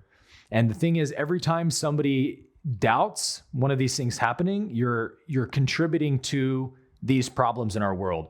If we're going to do anything about it, which is kind of the main question here of, well, what are people like us going to do about the deep state destroying the supply chain, in these ways? I don't know who it was. I don't know if it was our government, if it was Ukraine, if it was a 3-letter agency. I just know that somebody did it for sure, obviously. And so what do we do about it? Well, the least we can do about it is talk about it, spread awareness about it. And then once we get these people like we saw with Michelle Klon in Maricopa County who know how to use common law, we can send our public servants these notices of liability that say, hey, this thing just happened, a bridge collapsed, and you owe us a lawful investigation. We demand you investigate this, and this person. And we can actually hold people accountable under the law once we, number one, learn what common law is. That's our first big hurdle. Educate the public about it, and then get people who are courageous enough to actually sign those documents and send those documents. So it's kind of a slow process of taking our power back, just like we do it on an individual basis. If you've been living like a victim your whole life, you don't become empowered overnight and start living your purpose. It's a transition. Ironically, like the analogy of turning a ship. It's a slow turn when you turn a ship. Too soon, Aaron. Too soon. But I digress. So anyways, I'll pitch it back to you, man, for the next reaction clip. All right, man. This is the moment we've all been waiting for. I think I know where this is going. Let's pull them up. Breaking news right now, we're following the Department of Homeland Security conducting a raid at a house in Holmby Field Hills, believed to be connected to Sean Combs, the rapper and music executive, perhaps being linked to a sex trafficking investigation. He got some shots of a few people coming out of the home. Those people have been detained. Now, we're trying to still connect the dots. We do have some sources on scene here that we're getting this information from. We were actually the first ones here with about 30 different law enforcement vehicles at least. There are 3 Bearcats on scene here. This just all unfolded, Sandra, I would say, less than 10 minutes ago. That doesn't look very friendly to me. We got here even before the crime scene tape came up. So we're just down the hill. If you look up this street where Tony is right now to the right, you'll see one of those Bearcats and law enforcement. And on the other side of those bushes, basically, is that home that is registered to Bad Boy Films, which is part of Bad Boy Entertainment. And the home in particular is registered not only to Bad Boy Films, but to one of P. Diddy's daughters. They are heavily armed, and they've been very tactful, would probably be the best word to use, as they made entry into this home this afternoon. We actually watched them as I was about to say, I think he meant tactical, but maybe he's trying to be eccentric. they made their way through one of these side gates, and as soon as they got inside the home, one of the first things they did was made their way into this garage that you see is open right there. Now, they did take a couple people into custody. We witnessed that. Now, are they under arrest? Are they just being asked about what they know? That I can't answer, but I can tell you there's 3 people right there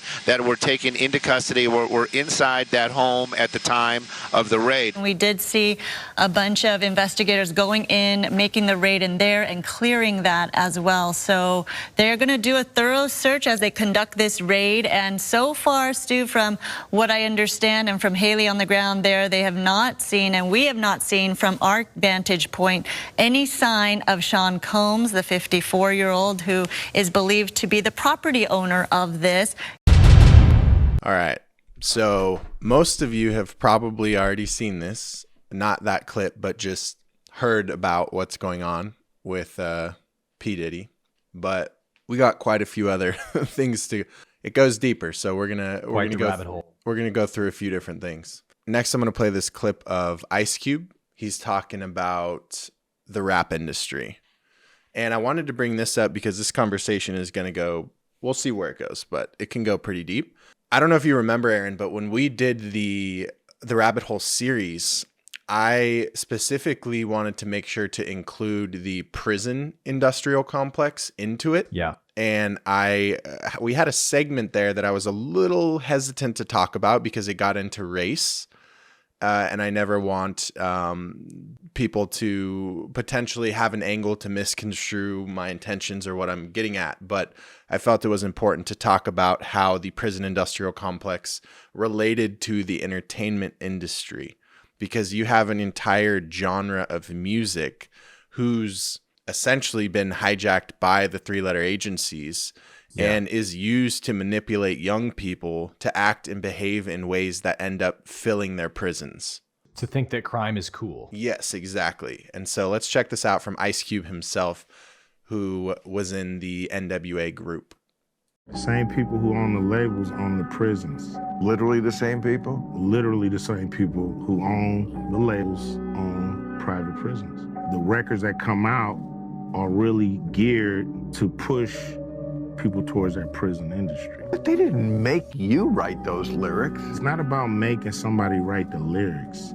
It's about being there as guardrails to make sure certain songs make it through and certain songs don't. Some records are made by committee, meaning record company guys sit around and tell the artists, this is hot, say that, do this. We're gonna have this guy write the lyrics.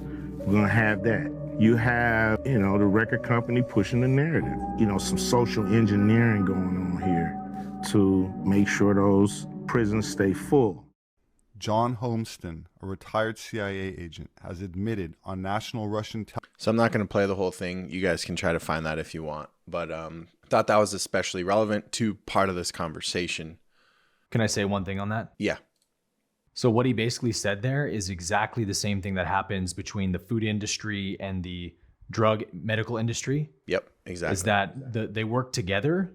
The food industry makes sure that their foods are highly toxic and poisoned with lots of chemicals and preservatives, which they know creates sickness and disease on a wide scale, so that the pharma industry can profit from the drugs they get to sell.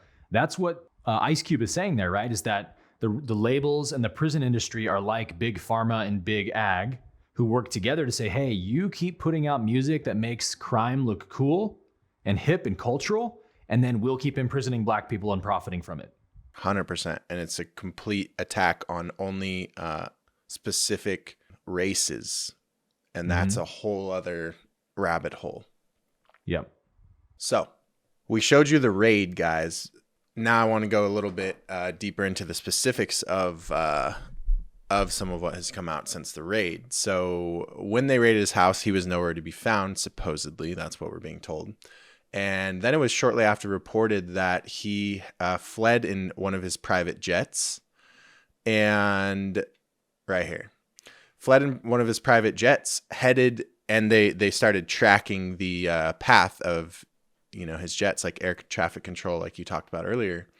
And it's headed to a specific island, a specific area, I'll just say, because they weren't able to identify the island that it landed at yet. But it was headed specifically towards the Epstein Island, right in that same area of islands. And for those that aren't aware, those islands have a non-extradition laws. So he basically tried to flee somewhere that would not extradite him. And it's not known who else was on there or anything like that. But I thought that was interesting because we had all the Epstein stuff, and Diddy is kind of being referred to the last few days as the Epstein of the rap industry.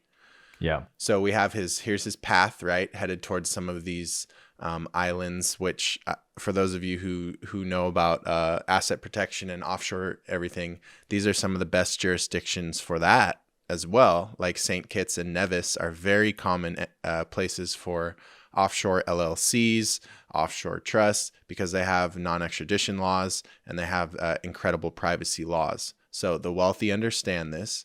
It literally fled. And let's see what else it says. It was last seen around the Caribbean islands. The flight history traces to Van Nuys. So they're like fully tracking it, which is pretty cool to see. Southern District. Let's see. He's facing 4 lawsuits relating to claims of sexual abuse, which he has denied. Accused of gang raping, sexually trafficking.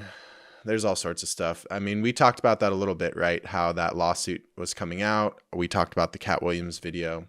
He's just had one thing after another. Yeah. Let's see. Cat Williams is like the modern oracle of our generation. I bro. know. He totally predicted this was going to happen with Diddy. And I was going to play that clip at the end to kind of show, because we literally played that in less than, 2 months later? Yeah, we did. Sex trafficking charges, RICO.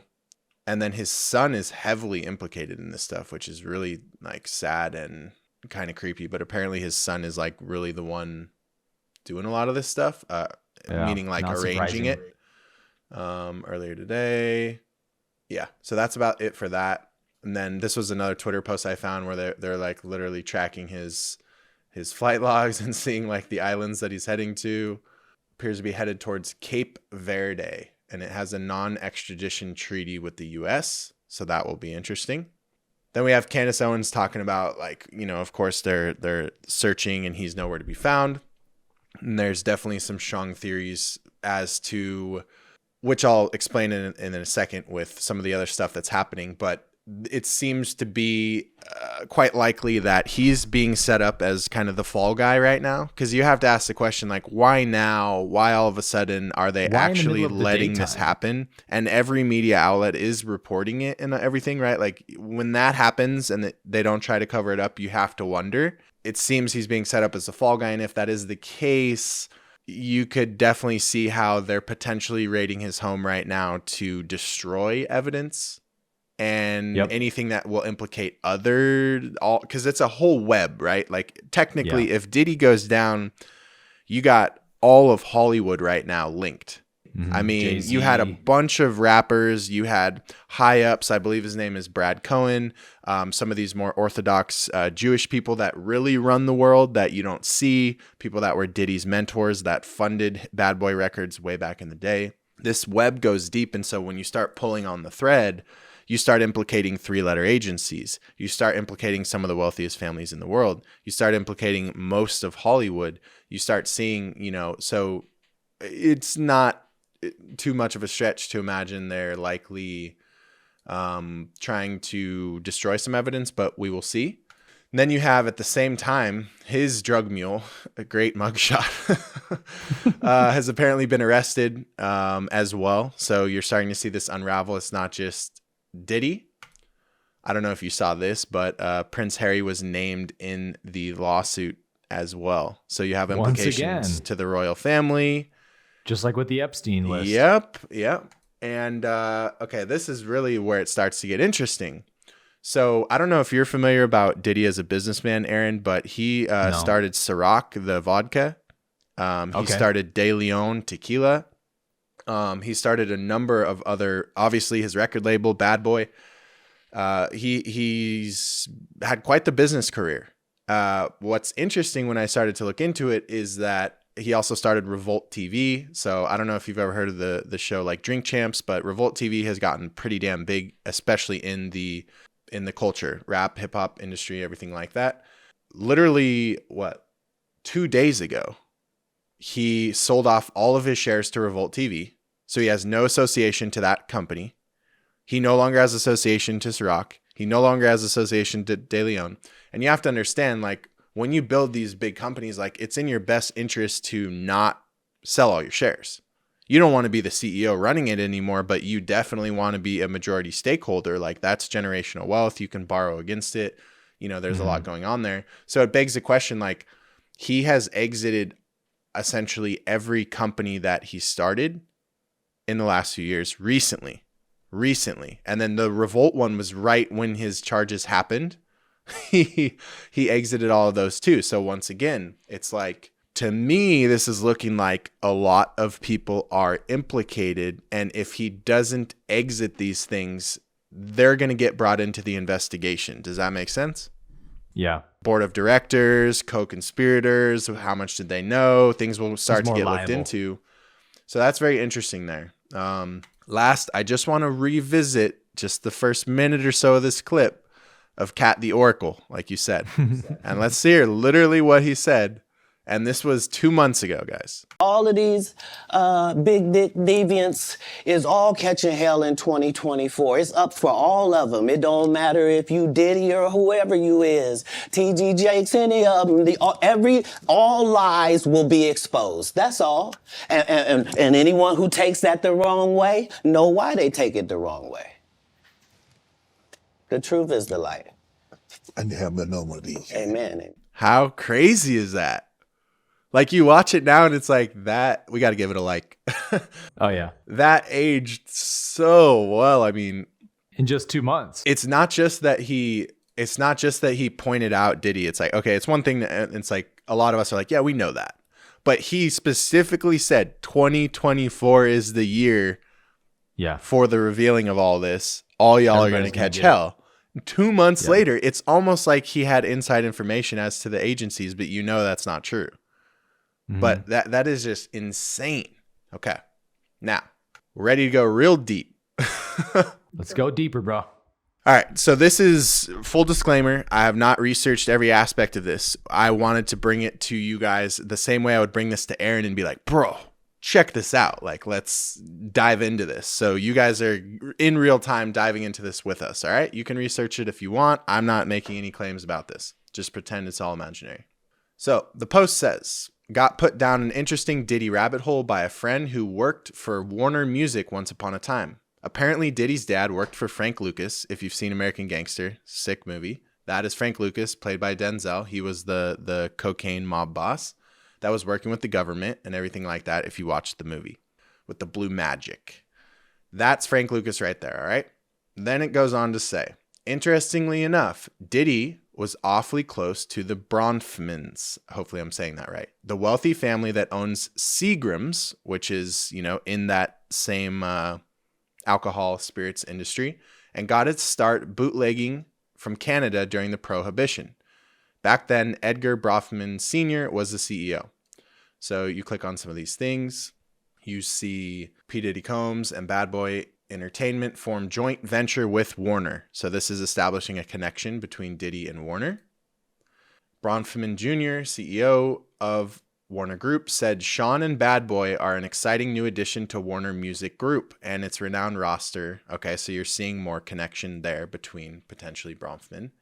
And you have to wonder already off the bat, what role did Diddy's dad and his relationship to Frank Lucas play here? How close to the family was he? Well, he hung out with Edgar Jr. Bronfman quite a bit. Who are the Bronfmans again? Well, that's why I'm saying that's worth exploring, because I haven't done due diligence into how high up they are. But it sounds like they're one of the families if you catch the drift. Yeah. So this is Bronfman Jr. This is Bronfman Jr. Now, he also references apparently Epstein got his start, and it shouldn't be a surprise. I think he was trying to say got his start from Bronfman, but we'll have to read on. And it shouldn't be surprising that Combs, who was essentially the Jeffrey Epstein of the music world, would be so joined at the hip as the made man of the same family as the sisters who ran the whatever sex cult, which engaged in trafficking, Sarah and Claire Bronfman. Interesting. So this family, you start to see, has ties to a multi-billion-dollar conglomerates, if you will, of different alcohol companies, right? It's kind of like a holding company. And then they also have ties to the sex trafficking industry, which is obviously because they worked with Epstein right there. Multi-billion-dollar industry. So you start to wonder, did these did this sex cult and everything, which once again, I haven't researched this stuff. What is their relation to Epstein and how does Diddy fit into all that, right? So then you go down. Epstein and the Bronfmans had all the same friends as well, with massive investment in legal human trafficking, which is immigration, and illegal human trafficking, prostitution, underage, all that stuff. It's good to see that the rumors have been floating around about Diddy finally hitting the mainstream. So I believe this is the Bronfman Sr. Kind of looks like that actor. Most of Epstein's money were held in Deutsche Bank. Interesting, the scam that Tome was indicted. Oh, furthermore, we realized that the duo Bronfman-Maxwell, so Ghislaine Maxwell, after their death, left two things connecting Epstein: Bronfman's daughter, Claire, and Ghislaine Maxwell. Lutheran Social Services, Catholic Relief Services, and property on the East Coast. Okay, so they had connections, and you saw Epstein got offed. So it begs to it kind of makes you wonder how this is going to play out for Diddy. He was also pals with Naomi Campbell, a known Epstein collaborator, according to Virginia and her testimonies. So this is pictures of those two. This video is a good explanation of the extra fine details. I don't want to play that either. We've played him before. If you guys want to watch his video on Diddy, he goes very in depth. While doing some research, I just found this thread, which is phenomenal and stretches way past the scope of Diddy. Okay, now this is where it gets a little deep here. U.S. Senate candidate for Illinois, Barack Obama, is interviewed by Sean Diddy Combs during the Democratic National Convention in 2004. Mary J. Blige, Russell Simmons, Diddy, and Jay-Z on stage at the Last Chance for Change rally in support of Barack Obama in 2008. Sean arrives on the West Coast, on the west front of the Capitol for the 56th inaugural, where Barack Obama was sworn as the 44th president of the United States. Alicia Keys, Swizz Beatz, Beyonce, Jay-Z, Kanye West, Kim Kardashian, Diddy, and Cassie celebrate their 2016 MTV Music Video Awards after party at Pascal Jones. Interesting. Let's keep going here. Jay-Z and Sean P. Diddy Combs, a.k.a. Puff Daddy, perform on stage during the Puff Daddy and the Family Bad Boy Reunion Tour presented by Ciroc Vodka. Let me see how much of this is relevant.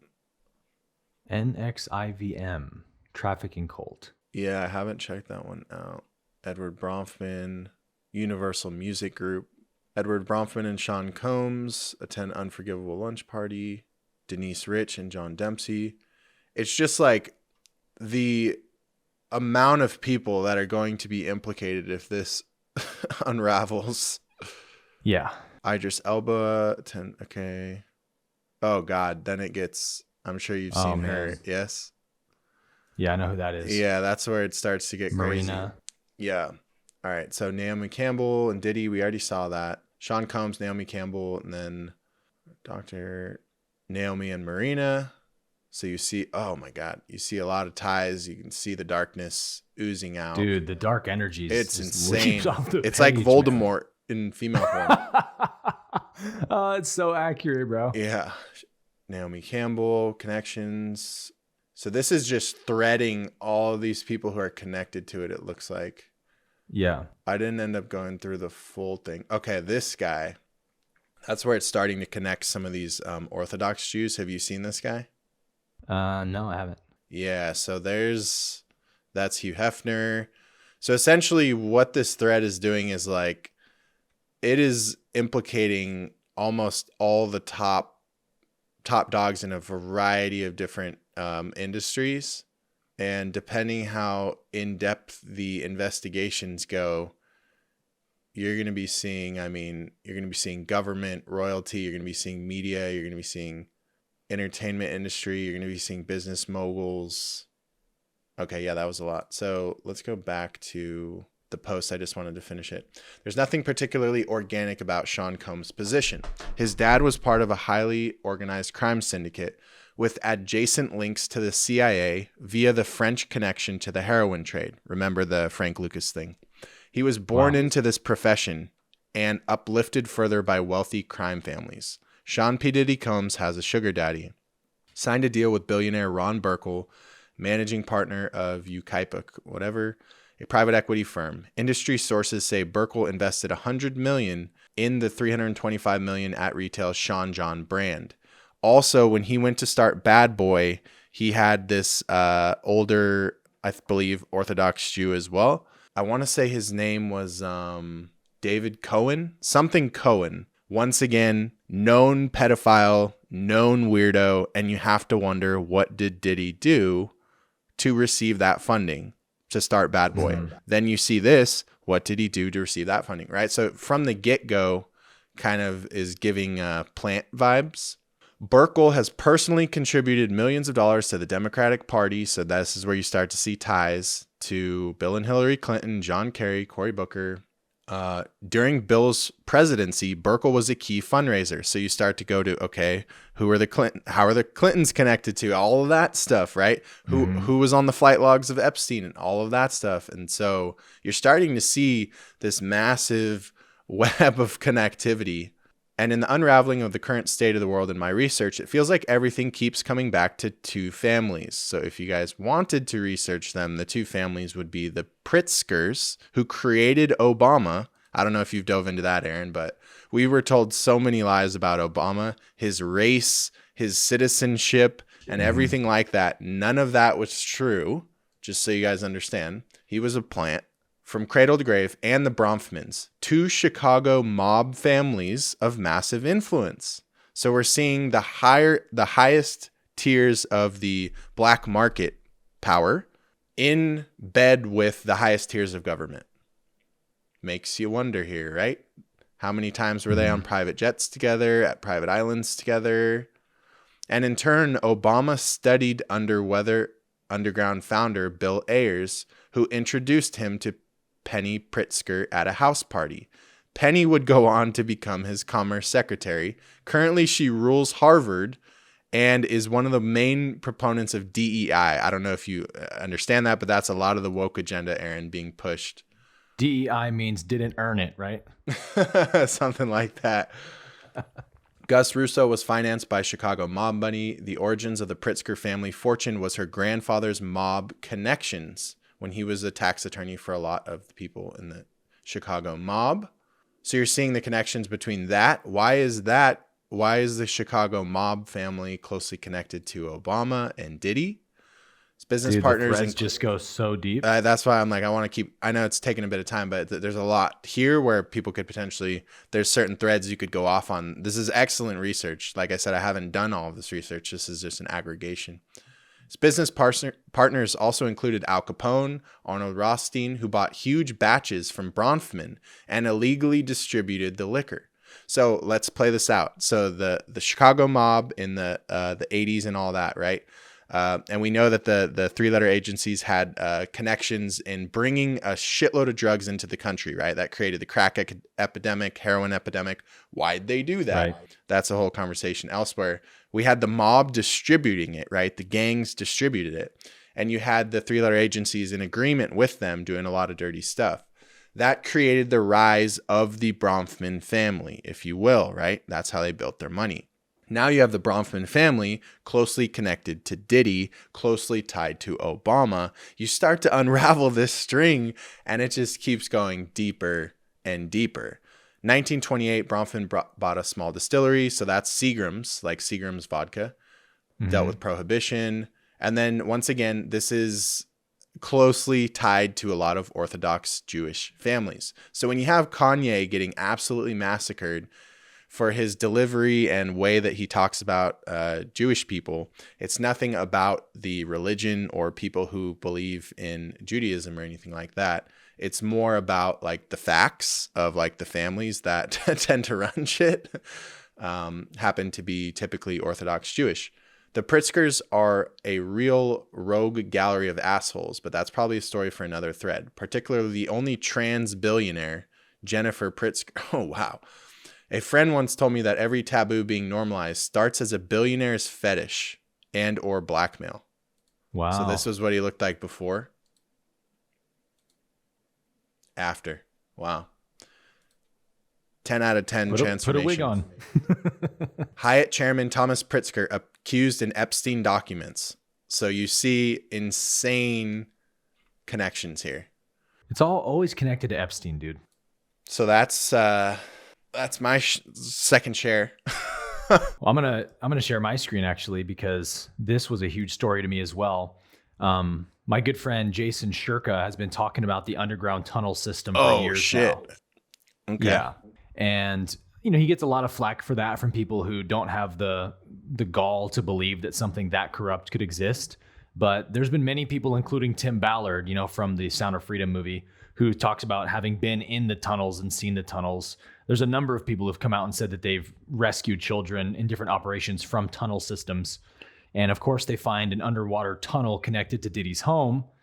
And this is a Fox News piece here, but this is the way that it works, is that this giant child trafficking syndicate, they have these tunnels built underground that Jason says, by the way, are built with they're humongous tunnels. He's shown me pictures of them before. I texted him and asked him if he could send them to me yesterday evening, but he didn't respond yet.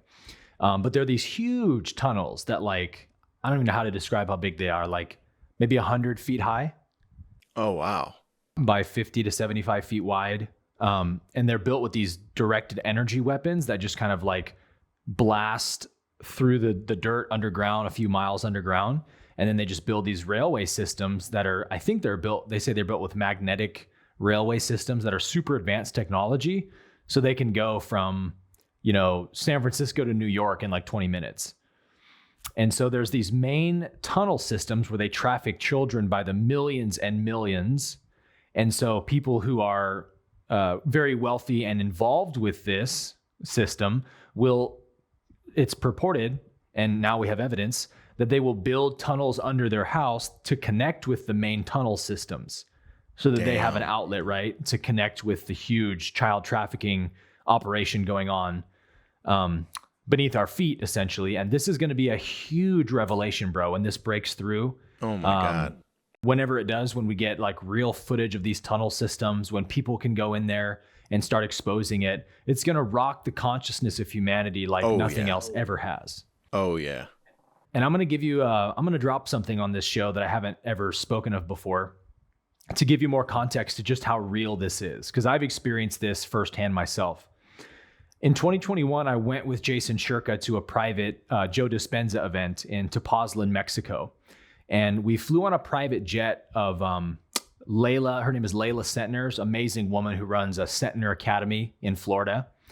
And she's a billionaire for the light side who has a school system for like educating young people with actual education, kind of like Montessori schools and stuff. Really amazing school system. And so we flew on her private jet along with Marla Maples. Do you know who that is? No. Marla Maples is one of Trump's ex-wives. Oh, okay. I've heard the name, but I'm not sure who that is. Yeah, she was a famous model back in the 80s and stuff. And they had Tiffany Trump, one of Trump's daughters. So Tiffany, Marla, Layla crazy, Sentner, bro. Jason. Yeah, it was an awesome trip because I'd never flown on a private jet before. But on the private jet, sitting across from me was this huge Brazilian guy. I won't give his name away, but he was sleeping with his hat tipped down like this, just the whole flight, not interacting with anyone. And I started talking about, this was in 2021, so the vaccine rollout was just happening. And I started talking to somebody next to me on the flight about it. And he peeked his hat up and started listening into the conversation. And then he got really interested and started talking to me about it. So we started to connect and talk with each other. And over the 3 days we were there, we were like just buddy, like hanging out at the Dispenza event. And he told me so much about his history as a bodyguard, a security guard. So he's now Marla Maples' security guard. Before that, he was Justin Bieber's bodyguard for 4.5 years. And before that, he was a security guard for the George W. Bush administration. Oh, my God. Yeah. So did you see the video of, I think Cat Williams played it, right? Of Justin Bieber with P-Diddy. I don't think he played it, but I was going to bring that on to here. But yeah, there's a lot of videos of him being groomed as a young kid, like talking about a 48-hour sleepover and showing him like Lamborghinis. Yep. And he's like, this is what you can have if you, I mean, it's implied. Yeah. So he talks about how Justin Bieber was massively groomed and sexually exploited in many ways. Only God knows how. And my friend told me, the bodyguard said that Justin Bieber was like the most talented kid he'd ever met, not only like with his singing abilities, but he was super athletic. He could pick up any sport like that. You know, he could play basketball, he could ride motocross, and just this another level of talent. And he disappeared from the music scene many years ago, and just kind of, he was the biggest celebrity on earth, right? And then just disappeared. And then he resurfaces years later, and he's like this devout Christian. He learned a lot from Justin, he learned about some of the sexual trauma he'd endured at the hands of Hollywood, especially as a young kid, you know, when he was like 13 years old. And he said, Justin has a heart of gold. He really does. Like, he's a good kid. He had an unimaginable amount of fame at a super young age. And so he made some dumb decisions like any of us would, but he really has a good heart. And he said that in 2016, when Hillary was running, Hillary approached Justin and said, hey, we want you to perform at my rally for my campaign, and we'll pay you $5 million. And Justin was like, no. Holy shit. And apparently Hillary Clinton was really put off by that. And she was like, excuse me? Did you just tell me no? And he responded and said, yeah, I'll never, ever play for you. Because at this point, he knew who she was. He knew about the child trafficking industry in Hollywood and the government. And he knew like what team she plays for. So he's like, there's no amount of money in the world you can pay me to play for you. And then that's when all the news came out about him, all the stuff he had done, whatever it was, peeing in the bucket, all the dumb stuff. And then he disappeared because he was so traumatized from his childhood that he's like, I need to face my traumas. And so he reconnected with his Christian faith and, you know, all that stuff. And I say all that to say that my friend, this bodyguard who told me this, told me about his time prior to working for Justin Bieber when he was working for the Bush administration. And he said when he got the job, there was 2 security guards, Secret Service agents already working for him that initiated him into the position, and they had to sit him down. And they said, hey man, we need to let you in on the reality of the situation you're walking into. These people are not who you think they are.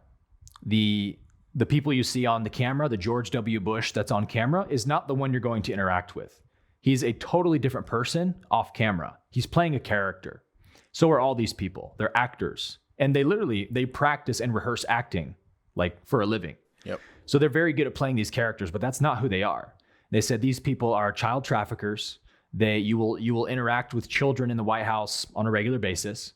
And he explained to them, and they explained to him rather, all the things that he was going to have to see and zip his lips and shut up about it and not say anything about it and still protect these people, all the while knowing who they really are.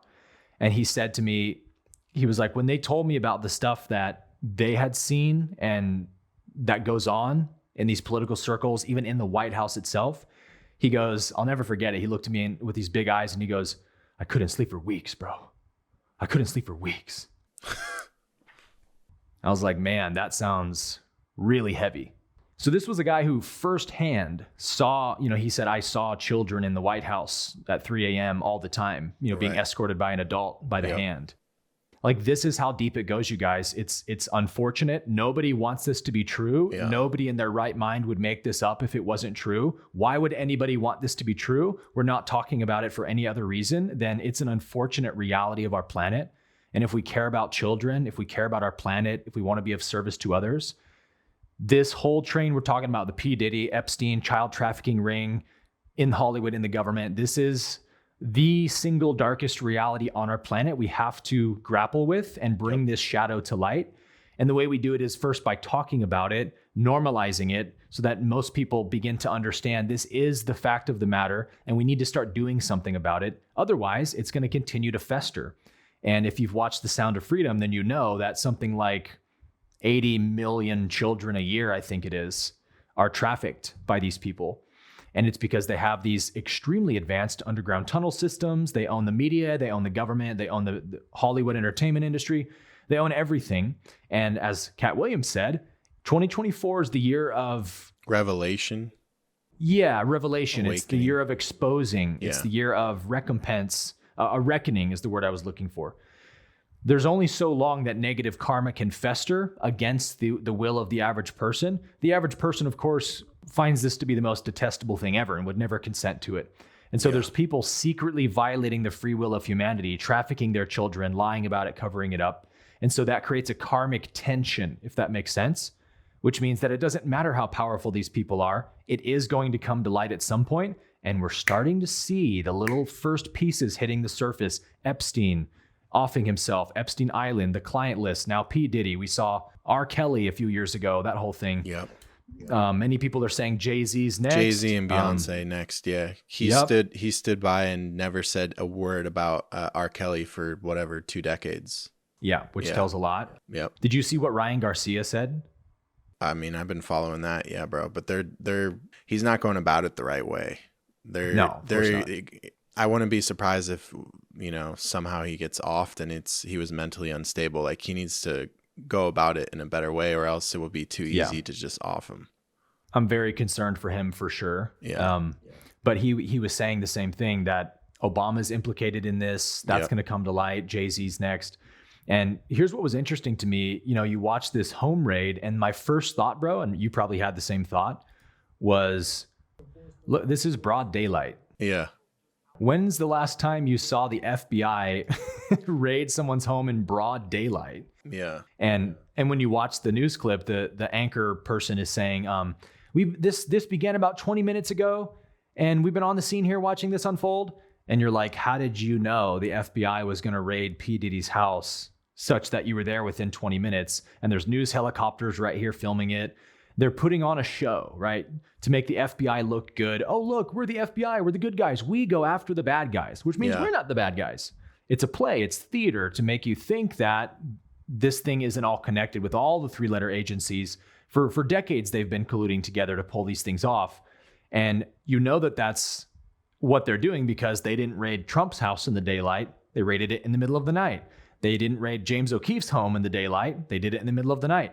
Anyone they actually want to go after, it happens in the nighttime when they're asleep, not in the middle of the day when everybody's wide awake. It's because they're making a show of it so that the average person goes, okay, good. We still have good guys who go after the bad guys. Nothing to see here. It's all under control. Yeah. It's part of the scheme, right? I mean, we'll just have to see how it plays out, but definitely seems like he's being set up as a fall guy. But the problem is what they're going after is all of the, I don't know if you saw this, but they were talking about how like sexual deviance, like basically what they get off on is like keeping the evidence. So like that's how they catch a lot of pedophiles and stuff, because their sickness is that they have to they want to like watch it and keep it, replay the fantasy. Yeah, so like he has like, imagine this fucking vault of tapes, bro. I don't want to. He's 50 for 3 decades. Imagine this vault with the hidden cameras there, like, bro. Yeah. So that is the issue here, where like that's going to implicate everybody. So and you brought up like Obama and all that being implicated, like, of course, but here's the problem. What happens when the American people realize that every president is related?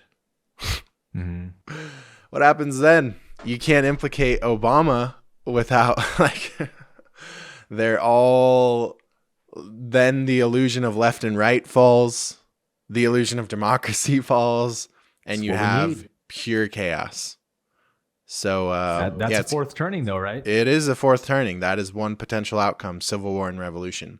Yeah. So the last thing I want to say on this topic is, so this is obviously what we were talking about when we said that the theme of today was going to be shadow work, and specifically, obviously the child trafficking stuff is dark.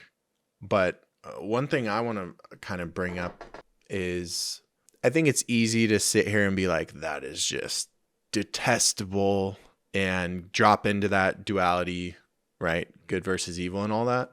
Well, first off, we don't even understand what's actually going on. We don't. We're starting to have some semblance of it, but we really don't fully understand. Yeah. Let alone do we understand what it's like to be groomed in this industry. We don't know how much of this is forced, right? Because that seems to be Diddy, what he's been doing. So it seems to be a thing of very powerful people. They're all in on this thing. They all know the game. And the game is, if you want to come into power, we have to get dirt on you. We have to film it. And then we hold that for your entire life. And if you ever go against us, we will leak it and ruin your career, which is the only thing you care about if you're power hungry.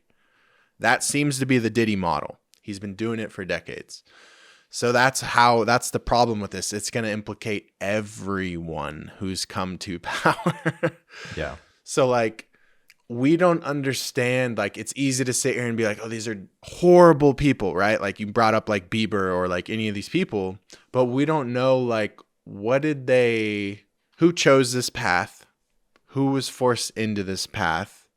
Who started with good intentions, right? Like the cliche is the road to hell is paved with good intentions. I'm just so keenly aware of my shadow and thus the human shadow that I would be remiss if I didn't bring up, because I know a lot of our audience is going to watch this and be like, this is despicable. Like, we need to just get them all out of here. And it's like, but what happens when they are you? The only difference is they're in different circumstances and they fed the wrong voice inside of them. That's it. Mm-hmm. So when I talk about shadow work, it's not us pointing at them like, yeah, fuck Diddy. They all need to burn, like child sickos. Anyone who like we see this a lot, Aaron. Anyone who touches children should die. Mm-hmm. Like everything else is forgivable, but anything with a kid, it's like, okay, totally understand. I get it. Yeah. But if you keep sitting with this or you go a high enough spiritual perspective, it's not them who's doing shadow work. It's us. It's all of us. Because that is in us. And it's 2024. And the easiest example I always use is Hitler. Most people, and I've had students do this exercise, like if you can't come to grips with the fact that you could have easily been Hitler, you haven't done enough shadow work. Yeah. Because, and this really, I was so naive to this. I don't know about you, Aaron, but until I gained power, until I gained wealth, until I gained influence, I didn't understand it. I thought these people were horrible.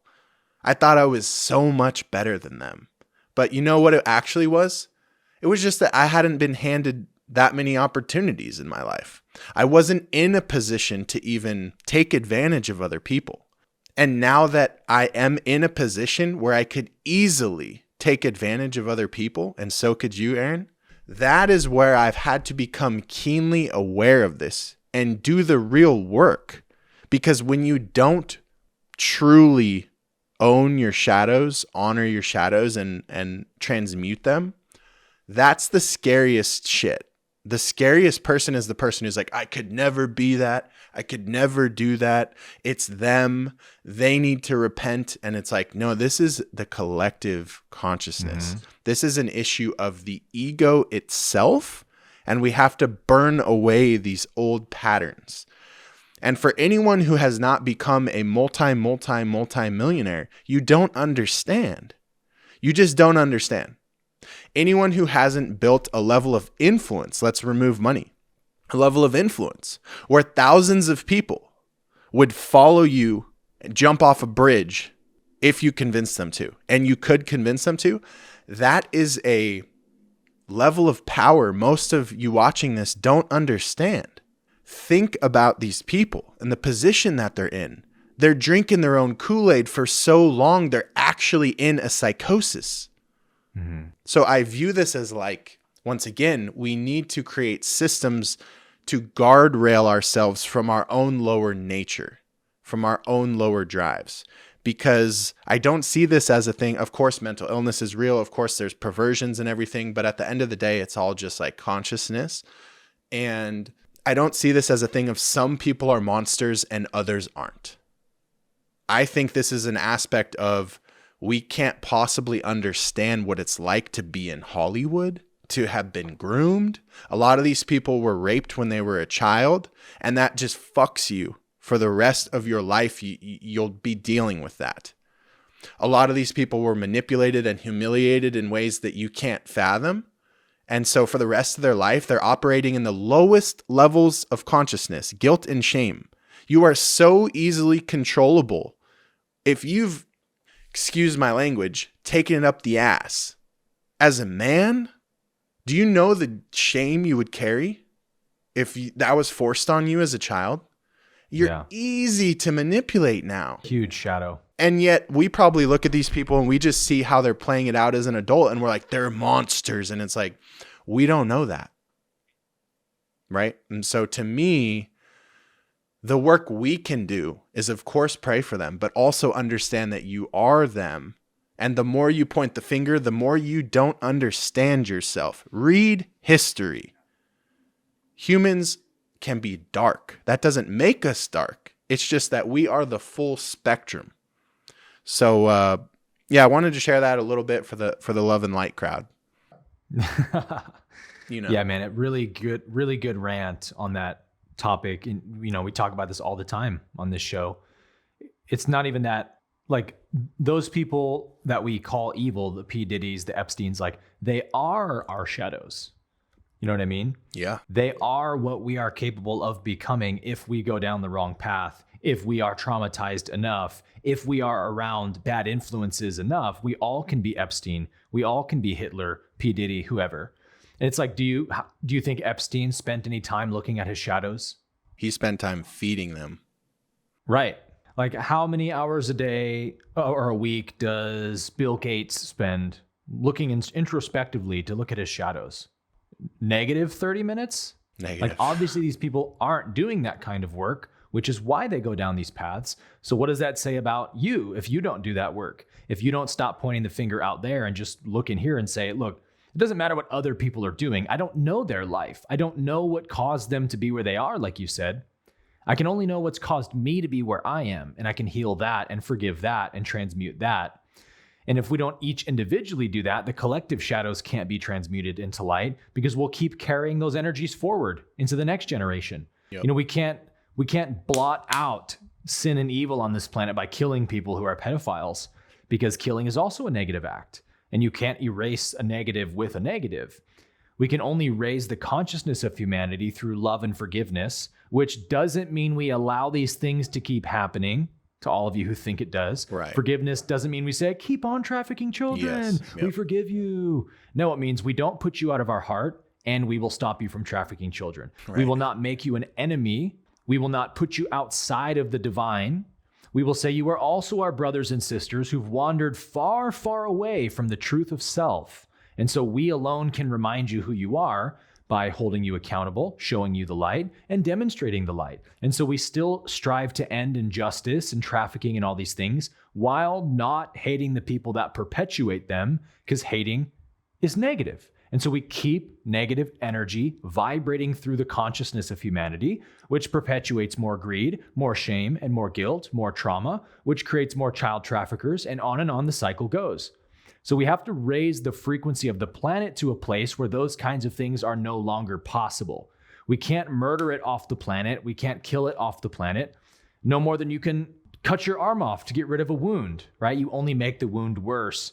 And that's the hard part about shadow work, right? Is you've got to be willing to face the Epstein within yourself, the Hitler within yourself, and acknowledge that there is a trace of that energy in you. If you've ever been greedy, if you've ever had a perverted sexual thought, then that lives in you. And if you feed it enough, you can become like that. It's in all of us, right? So none of us are better than anyone. We should simply have deep compassion and empathy for those who have wandered that far into the shadowlands of darkness and separation, and say, whoo, you've got a long, torturous, painful karmic path to walk to get back where I am into the light.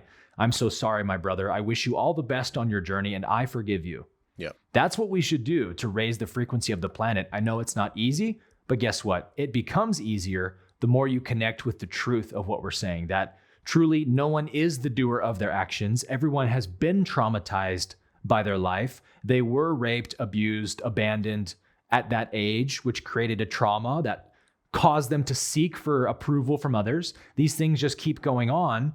And most people have no self-awareness to look inside themselves and understand the deep subconscious causes for their actions. So let's not waste any time adding more negative energy, is what I think I hear you saying, Jeremy, and what I echo back. Let's just be about doing the work and creating as much light within ourselves as we can create, and spreading that through the planet. Amen. Do you want to share one more reaction clip, or do you feel like we should move on? I say we go to our predictions. Cool. Yeah, it's been 2.5. Yeah. Now we're gonna transition, guys, to the our predictions and start to close out the show. Aaron, let's hear from you first. I was talking a lot, and then I'll end things off with my prediction afterwards.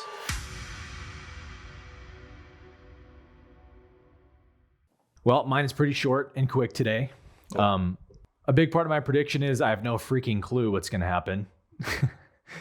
Because when you watch the news cycle every day, you're just like, dude, anything could happen. Like aliens could land on the White House lawn tomorrow for all we know. But, we saw this theme of the boat cyber attack. Clearly looks like a cyber attack. I think, as we predicted a few months ago, we're going to see more of that happening. For sure, the more weaponization of AI and technology to create disasters. But I think also the biggest prediction I would have is, again, we're seeing the threads of these revelations on the child trafficking industry. I think the Sound of Freedom movie was energetically a huge catalyst for that shadow coming up. And we talked about that movie a few months ago in one of our first episodes.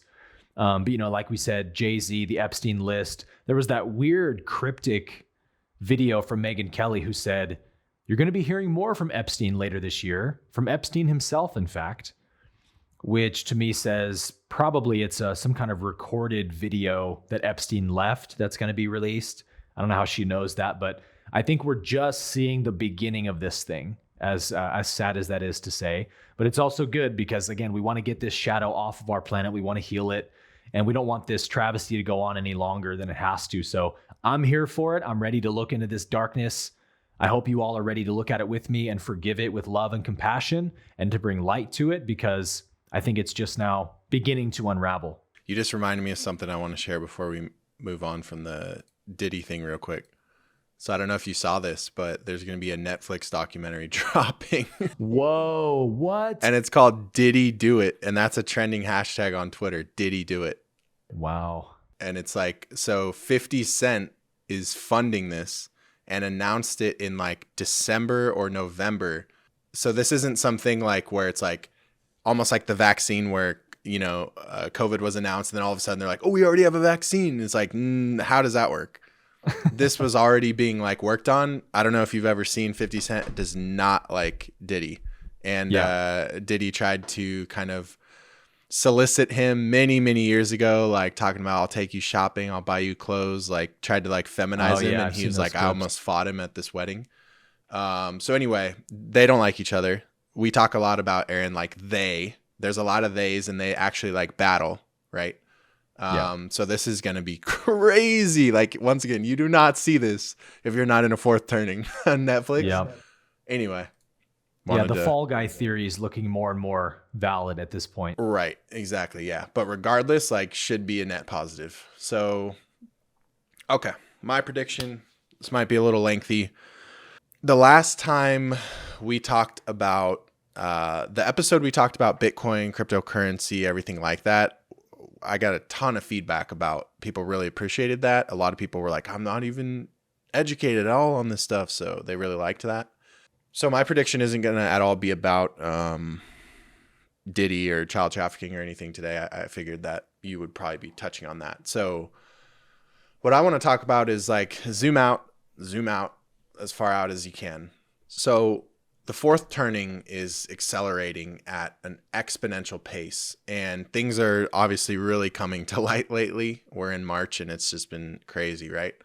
Nuts. We're seeing Hollywood right now, which is intricately connected to the three-letter agencies, connected to the government, politics, connected to the monetary system, the education, like everything, right? It's all weaved in. We're seeing that thread start to kind of get pulled. And my first question for everyone is this a coincidence that we're seeing the fall of some of the entertainment and the media industry's biggest, most sinister players? At the same time, we're seeing the adoption of a new currency and the way that value is exchanged. To me, this is pretty characteristic of what it is like when you study the fourth turning theory of systems have to collapse, but it's not like a collapse then nothing, and then later a new system is born. It's like the collapse is very volatile and slowly like wipes, but it's complex in that sense. There's a lot of micro systems that have to fall, and all the while new ones are like springing up, but that is also volatile, and there's a lot of fighting and arguing and power dynamics and all that. So my macro prediction for this month's episode, it's not about next month or anything. These things take time to play out, but my macro prediction is that we're going to experience a singularity moment of sorts at the crescendo of this fourth turning, which once again, based on the framework, that could be anywhere between now and 2032 all the way up to like 2035. It depends. I think 2030 is a very likely time frame, but we'll see. Depends how things play out. So I think there's going to be this singularity moment in which the government comes out and says, we're going to wipe all public debt one time only. I don't know if you've thought about this, Aaron. Both the government and citizens, we're going to wipe it. And we're going to move over to this new system. All you have to do is agree to switch over to our new currency, and then we'll call it even. Student loan forgiveness, you got it. Your mortgage, it's yours. And to clarify, I do not see the United States dollar becoming worthless overnight. It doesn't happen like that. It's not just going to happen overnight. It's going to be more of like a slow decline. This is my prediction, at least, as they try to funnel new people into the system. So think of it as like it's becoming less and less popular, and people are going to become more and more like, oh, let's use digital. It's way more convenient. If and when they do this, student loan debt, mortgage debt, auto debt, credit card debt, medical debt, all debts will be wiped. The 33 trillion or whatever, it's probably way higher now. Government debt, wiped. But once that happens, things will need to be denominated in a new currency, which I believe is going to be obviously a central bank digital currency. I don't know if it will be FedNow. I don't know if there will be a better iteration. Kind of seems like FedNow is meh. People aren't really adopting it. But once again, they haven't done the right incentives. The CBDC is going to come with tracking behaviors built into it. We already understand that. Carbon credits, social credit score, right? All that. Basically, just look at China. But the people will eat it up. Why? Well, just look at how people responded to the stimulus. Free money, right? Most people are in fight or flight. Most people are in survival. Most people are in their lower energy centers. When you offer them a chance to wipe, you're telling me I could start fresh? Could wipe all my debt? Well, plot twist, it was never your debt. Well, you'll start fresh, all right. Yeah. A fresh slave. So once again, that's the age-old trick of trade your freedom for convenience. Yeah. And we're going to see it as far as I can see. So that's my prediction of what's going to happen. Total plot twist from what we talked about today. But once again, I love to talk about world events, culture, everything going on. But at the end of the day, I'm a solutions guy. And the solution to a lot of this is not to sit around and just like watch news clips and be in the know and just like be a consumer, right? We talked earlier about like building wealth, figuring out why you're here, helping free other people. That is my passion. So as far as I can see, the main real solution to this of what is coming, whether it happens more swiftly or whether it's more gradual, you can't tell me in 2 decades you think we'll be using United States dollars. You can't tell me there's not going to be a digital currency. You can't tell me the government isn't going to be inclined to try to make this pretty much a socialist switchover, where if they have tracking abilities, why wouldn't they use it? So this is just common sense. So it's like, do you wait until catastrophe to react? Or do you zoom out and proactively prepare yourself and your family? How do you do that? As far as I can see, the main real solution to this is, number 1, have your life properly structured before the transition in the private via trusts. We talked about jurisdiction earlier. You don't want to be solely in the United States corporation as a statutory person when the United States corporation falls. I'll tell you that. You do not want to be, because they're going to make you the fall guy. Yeah. You want to be structured outside of the jurisdiction of the United States corporation, which is already bankrupt, but it's going to go actually bankrupt. They're going to allow everyone else to see it and let it fall. That's piece one. Piece two, you need to more than ever build a real asset allocation for your family, for your future family, consisting of sound money in the form of decentralized cryptocurrencies, precious metals, which are more of a hedge. You're not going to build generational wealth off metals, but that is real money. And it won't be stolen from you like fiat. Cash flowing assets and businesses. This is a big piece, right? If you allow another man to feed you and your family, then you allow another man to starve you and your family. Yeah, great point. That piece is very important. Let me put it this way. If you're an employee and we switch over and it's mandated, you don't have a fucking say. Do you want to eat? Take your little stipend in digital and we'll track you. You don't get a choice. Look at the 2020 playbook. Oh, you don't want this in your arm? All right. Then you're not going to feed your family. It's not that crazy. Just use your brain. It just happened. Yeah, it just happened. They're going to switch over. Oh, you don't like that? You don't want to be checked? Okay. Good luck. You don't want to take this chip in your hand? You can't be reactive about it. You have to start now. That's the whole thing. Proactive.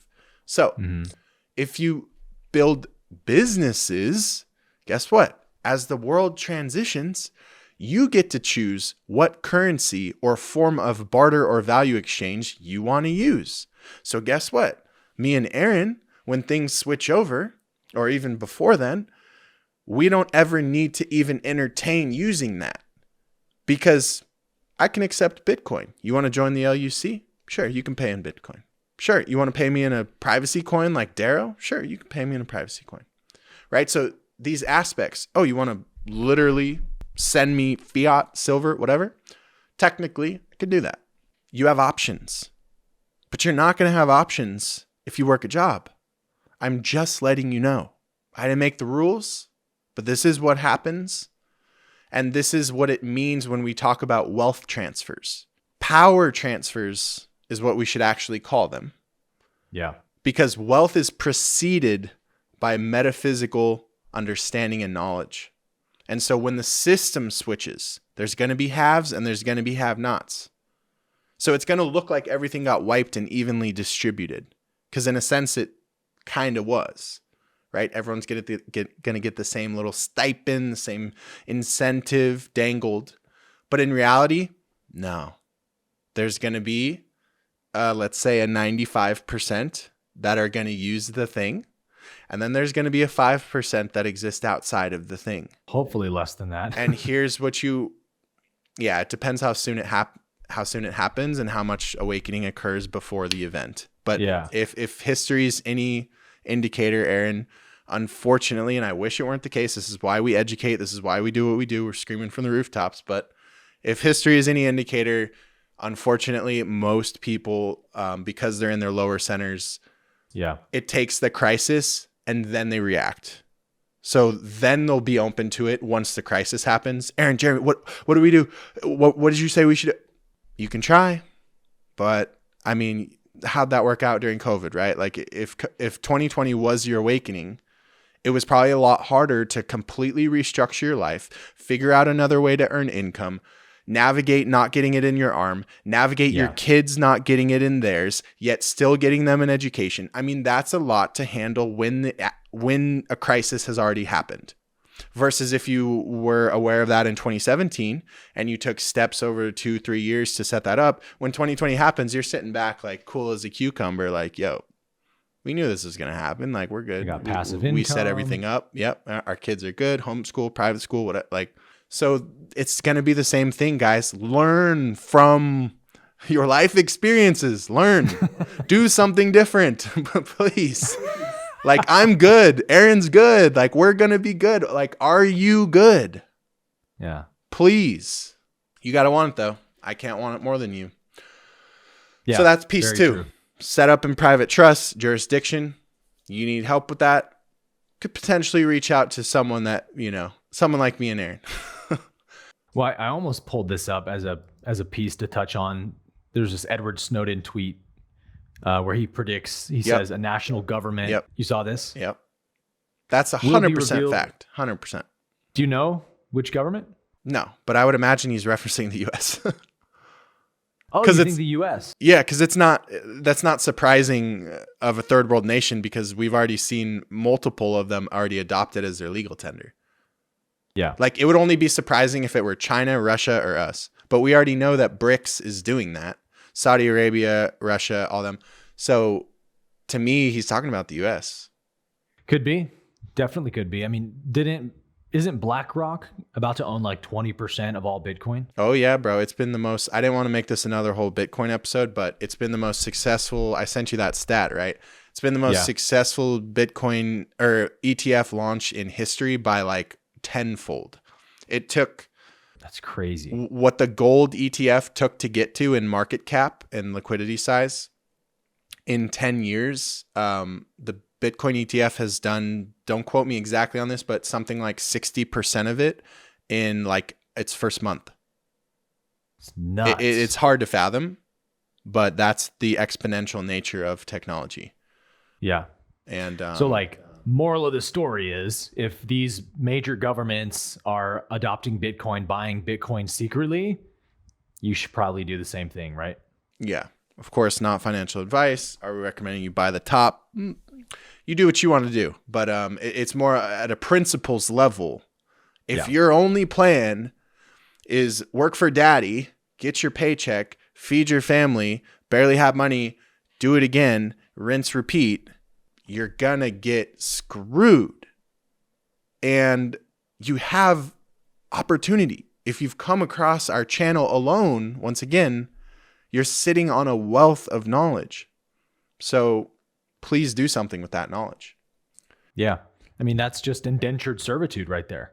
Yeah. You're like a slave living on a plantation, but the plantation's just, it's dressed up nice. You don't really notice you're on a plantation, but nonetheless, your meal comes from that guy, not from yourself. And that's what a slave is like, right? You don't want to live that kind of life. And so the universe is forcing us, I think, through these catalysts of what's happening in the world to stop being slaves, to stop outsourcing our power, grow your own food, start a business, work for yourself. Like, all of you listening are capable of that. It's only a question of, can you get over the fear hurdle and the poverty consciousness hurdle, the victim mentality hurdle of, I don't think I can do it. I'm too scared. What if I fail? It might be too hard. Those are the only things stopping you from being free. Not your boss, not the government. Nobody but those thoughts and beliefs can prevent you from living as the sovereign being that you are. And so, as Jeremy said, if Jeremy and I have done it, if so many other people have done it, you can do it too. We live in the most opportune time in the world for you to create your own reality, to create your own purpose and future and provide for yourself. It's really not as hard as you think at all. It'll take dedication and effort and all of that, but nothing feels as good as being self-sustaining and free and sovereign. Amen. So to kind of wrap up this solutions that I was mapping out, piece one is the trust piece. That is something that is absolutely crucial, but may go over some of your head. So you may potentially want to start with education around trust law and jurisdictions. Piece two is where all of you should start immediately, which is asset allocation and owning things, controlling things. You don't want to solely be trading your time for money, because when things shift, you're the easiest cattle. And that's just the nature of it, right? The 1% is the 1% because they own the most assets. It's very simple. The framework's right there for you, but you're so busy slaving away that you don't even do anything about it. And then piece three, debatably the most important piece, you need to have a solid knowledge base in high financial IQ skill sets. If we want to get metaphysical and talk about wealth, which is a lot of what I do with my brand, wealth is not tangible. Wealth is not money. Wealth is not a number in your bank account. Wealth starts internally. And yes, some of you might think I'm just talking about like your beliefs and like your self-worth. Yeah, that's a piece. But like more tangibly, internally, wealth starts with skill sets, and it starts with knowledge and access to information. And so with the direction that the world is going, it's all fun and games to talk about Diddy and the systems collapsing and yay, it's going to be so great. But it's like, you also have to be putting in the work. Are you putting in the work to position yourself and your family in the direction that the world is going to have a seat at the table? So some of these high financial IQ skill sets, you want to think about, what is the world going to look like in 10 years? You want to think in terms of technology, your relationship to it. You want to think in terms of potentially social media, building communities, your relationship to that. Leverage is the name of the game for the wealthy. If you don't understand leverage, if you don't have leverage in your life, other people's money, other people's time, other people's knowledge, these are forms of leverage. Very important to master and then apply in your life. Artificial intelligence, a lot of these different things. It's becoming, as Aaron said, there's never been a more fair time, which is crazy to say because it's like, what do you mean there's so much corruption in the world? It's like, yeah, that's true, but we're also just holding a magnifying glass to it. And we're also just in a fourth turning when it's all coming to light. But in terms of opportunity, there's never been a more fair opportunity. Not even Everything close. is breaking apart and fragmenting. You can literally be your own reporter, your own journalist, post yourself straight directly to X, aka Twitter, and make cash flow from that. You can literally have a Patreon and make cash flow from that, build a community. You can literally start a TikTok or a YouTube, have it go viral. Like, no one's stopping you, right? So it's like, I've found that the more we focus on learning about what's going on out in the world, like, I can assure you, I'll put it this way, I can assure you that me and Aaron know a lot of what's going on out in the world. And yet we do not sit in like looking around us as opposed to doing the actual work of what we're here to do, right? Most people are like keeping up with this type of news and keeping up with what's going on. And they use that instead of living their ideal life. It's almost like they use it as a distraction. And so what you want to be doing is maybe less consuming and figure out how you can start producing. When you're a producer, you will attract assets into your life. When you're a consumer, you will attract liabilities into your life. It is a night and day difference in beliefs, actions, thoughts, paradigm. So it has to start there. Don't start at the highest level of, oh, I need this super fancy trust, blah, blah, blah, set it up perfectly structured, or, oh, I need this insane asset allocation. No, you have to start with the basics, the skill sets, the knowledge, the environments. And that's why I'm so passionate about the work that I do in the Level Up Collective. If you're anything like me, the education system failed you. And I don't say that to be, I mean, that sounds pretty dramatic. It failed me in the sense of like what I was paying for, I did not get. That's all all I mean. It's not boo-hoo. It woke me up. It made me the man I am today. It's why I do what I do. But my point is just that you can't get a real education from the education system. Hate to break it to you. And let alone a financial education. You ain't getting that. And unless you're part of the 1%, you're not born into a family that can teach you. So where are you going to learn it? That's the question. I'm not going to answer that for you, but that's why I'm so passionate about what I do. I didn't have any family members who could teach me this. I didn't have any friends who could teach me this. I could barely find mentors who could teach me this. And when I could, I couldn't afford them. They wouldn't teach me for free. So it took a long time. It was quite the journey. And me and Aaron particularly are both very passionate about kind of paying it forward, giving it back. So we're giving you guys an immense amount of, breadcrumbs, resources, access to information, people, environments, groups, but you have to take the action. Mm-hmm. So as I wrap up, you want to be thinking in terms of assets this decade. Those who have very few assets are going to experience their labor and their time no longer worth anything. If that's your only strategy, your go-to strategy is using your body and your time to try to make money, that worked pretty well in the 40s, the 50s, the 60s, the 70s, the 80s, the 90s, and then the internet came along. And now in the 2000s, the 2010s, the 2020s, as we go into the 2030s, you're obsolete. You're currently being replaced right now by AI and money printing combo. You have to build assets. Those with assets are going to make out like a bandit. This is the wealth transfer. I'm just letting you know. It's very simple. You don't need insane, complex information, super hidden information. It's right in front of you. It's right in front of you. Who do you think it hurts when they print money? It hurts those trading their time for it. Who does it help when they print money? It helps those who own assets because it inflates the prices. It's black and white. It's so simple. Why don't you own assets? Because I can't afford it, Jeremy. Why can't you afford it? Because you're spending all your time trading it for money? The paradox is insane. Mm-hmm. So those with assets are those who are going to benefit astronomically as we go through this shift in global liquidity and the system itself, the collapsing, the fourth turning and the first turning and the rebirth. Currencies collapse, all that stuff. So as I end, I'm inviting each of you to take this more seriously.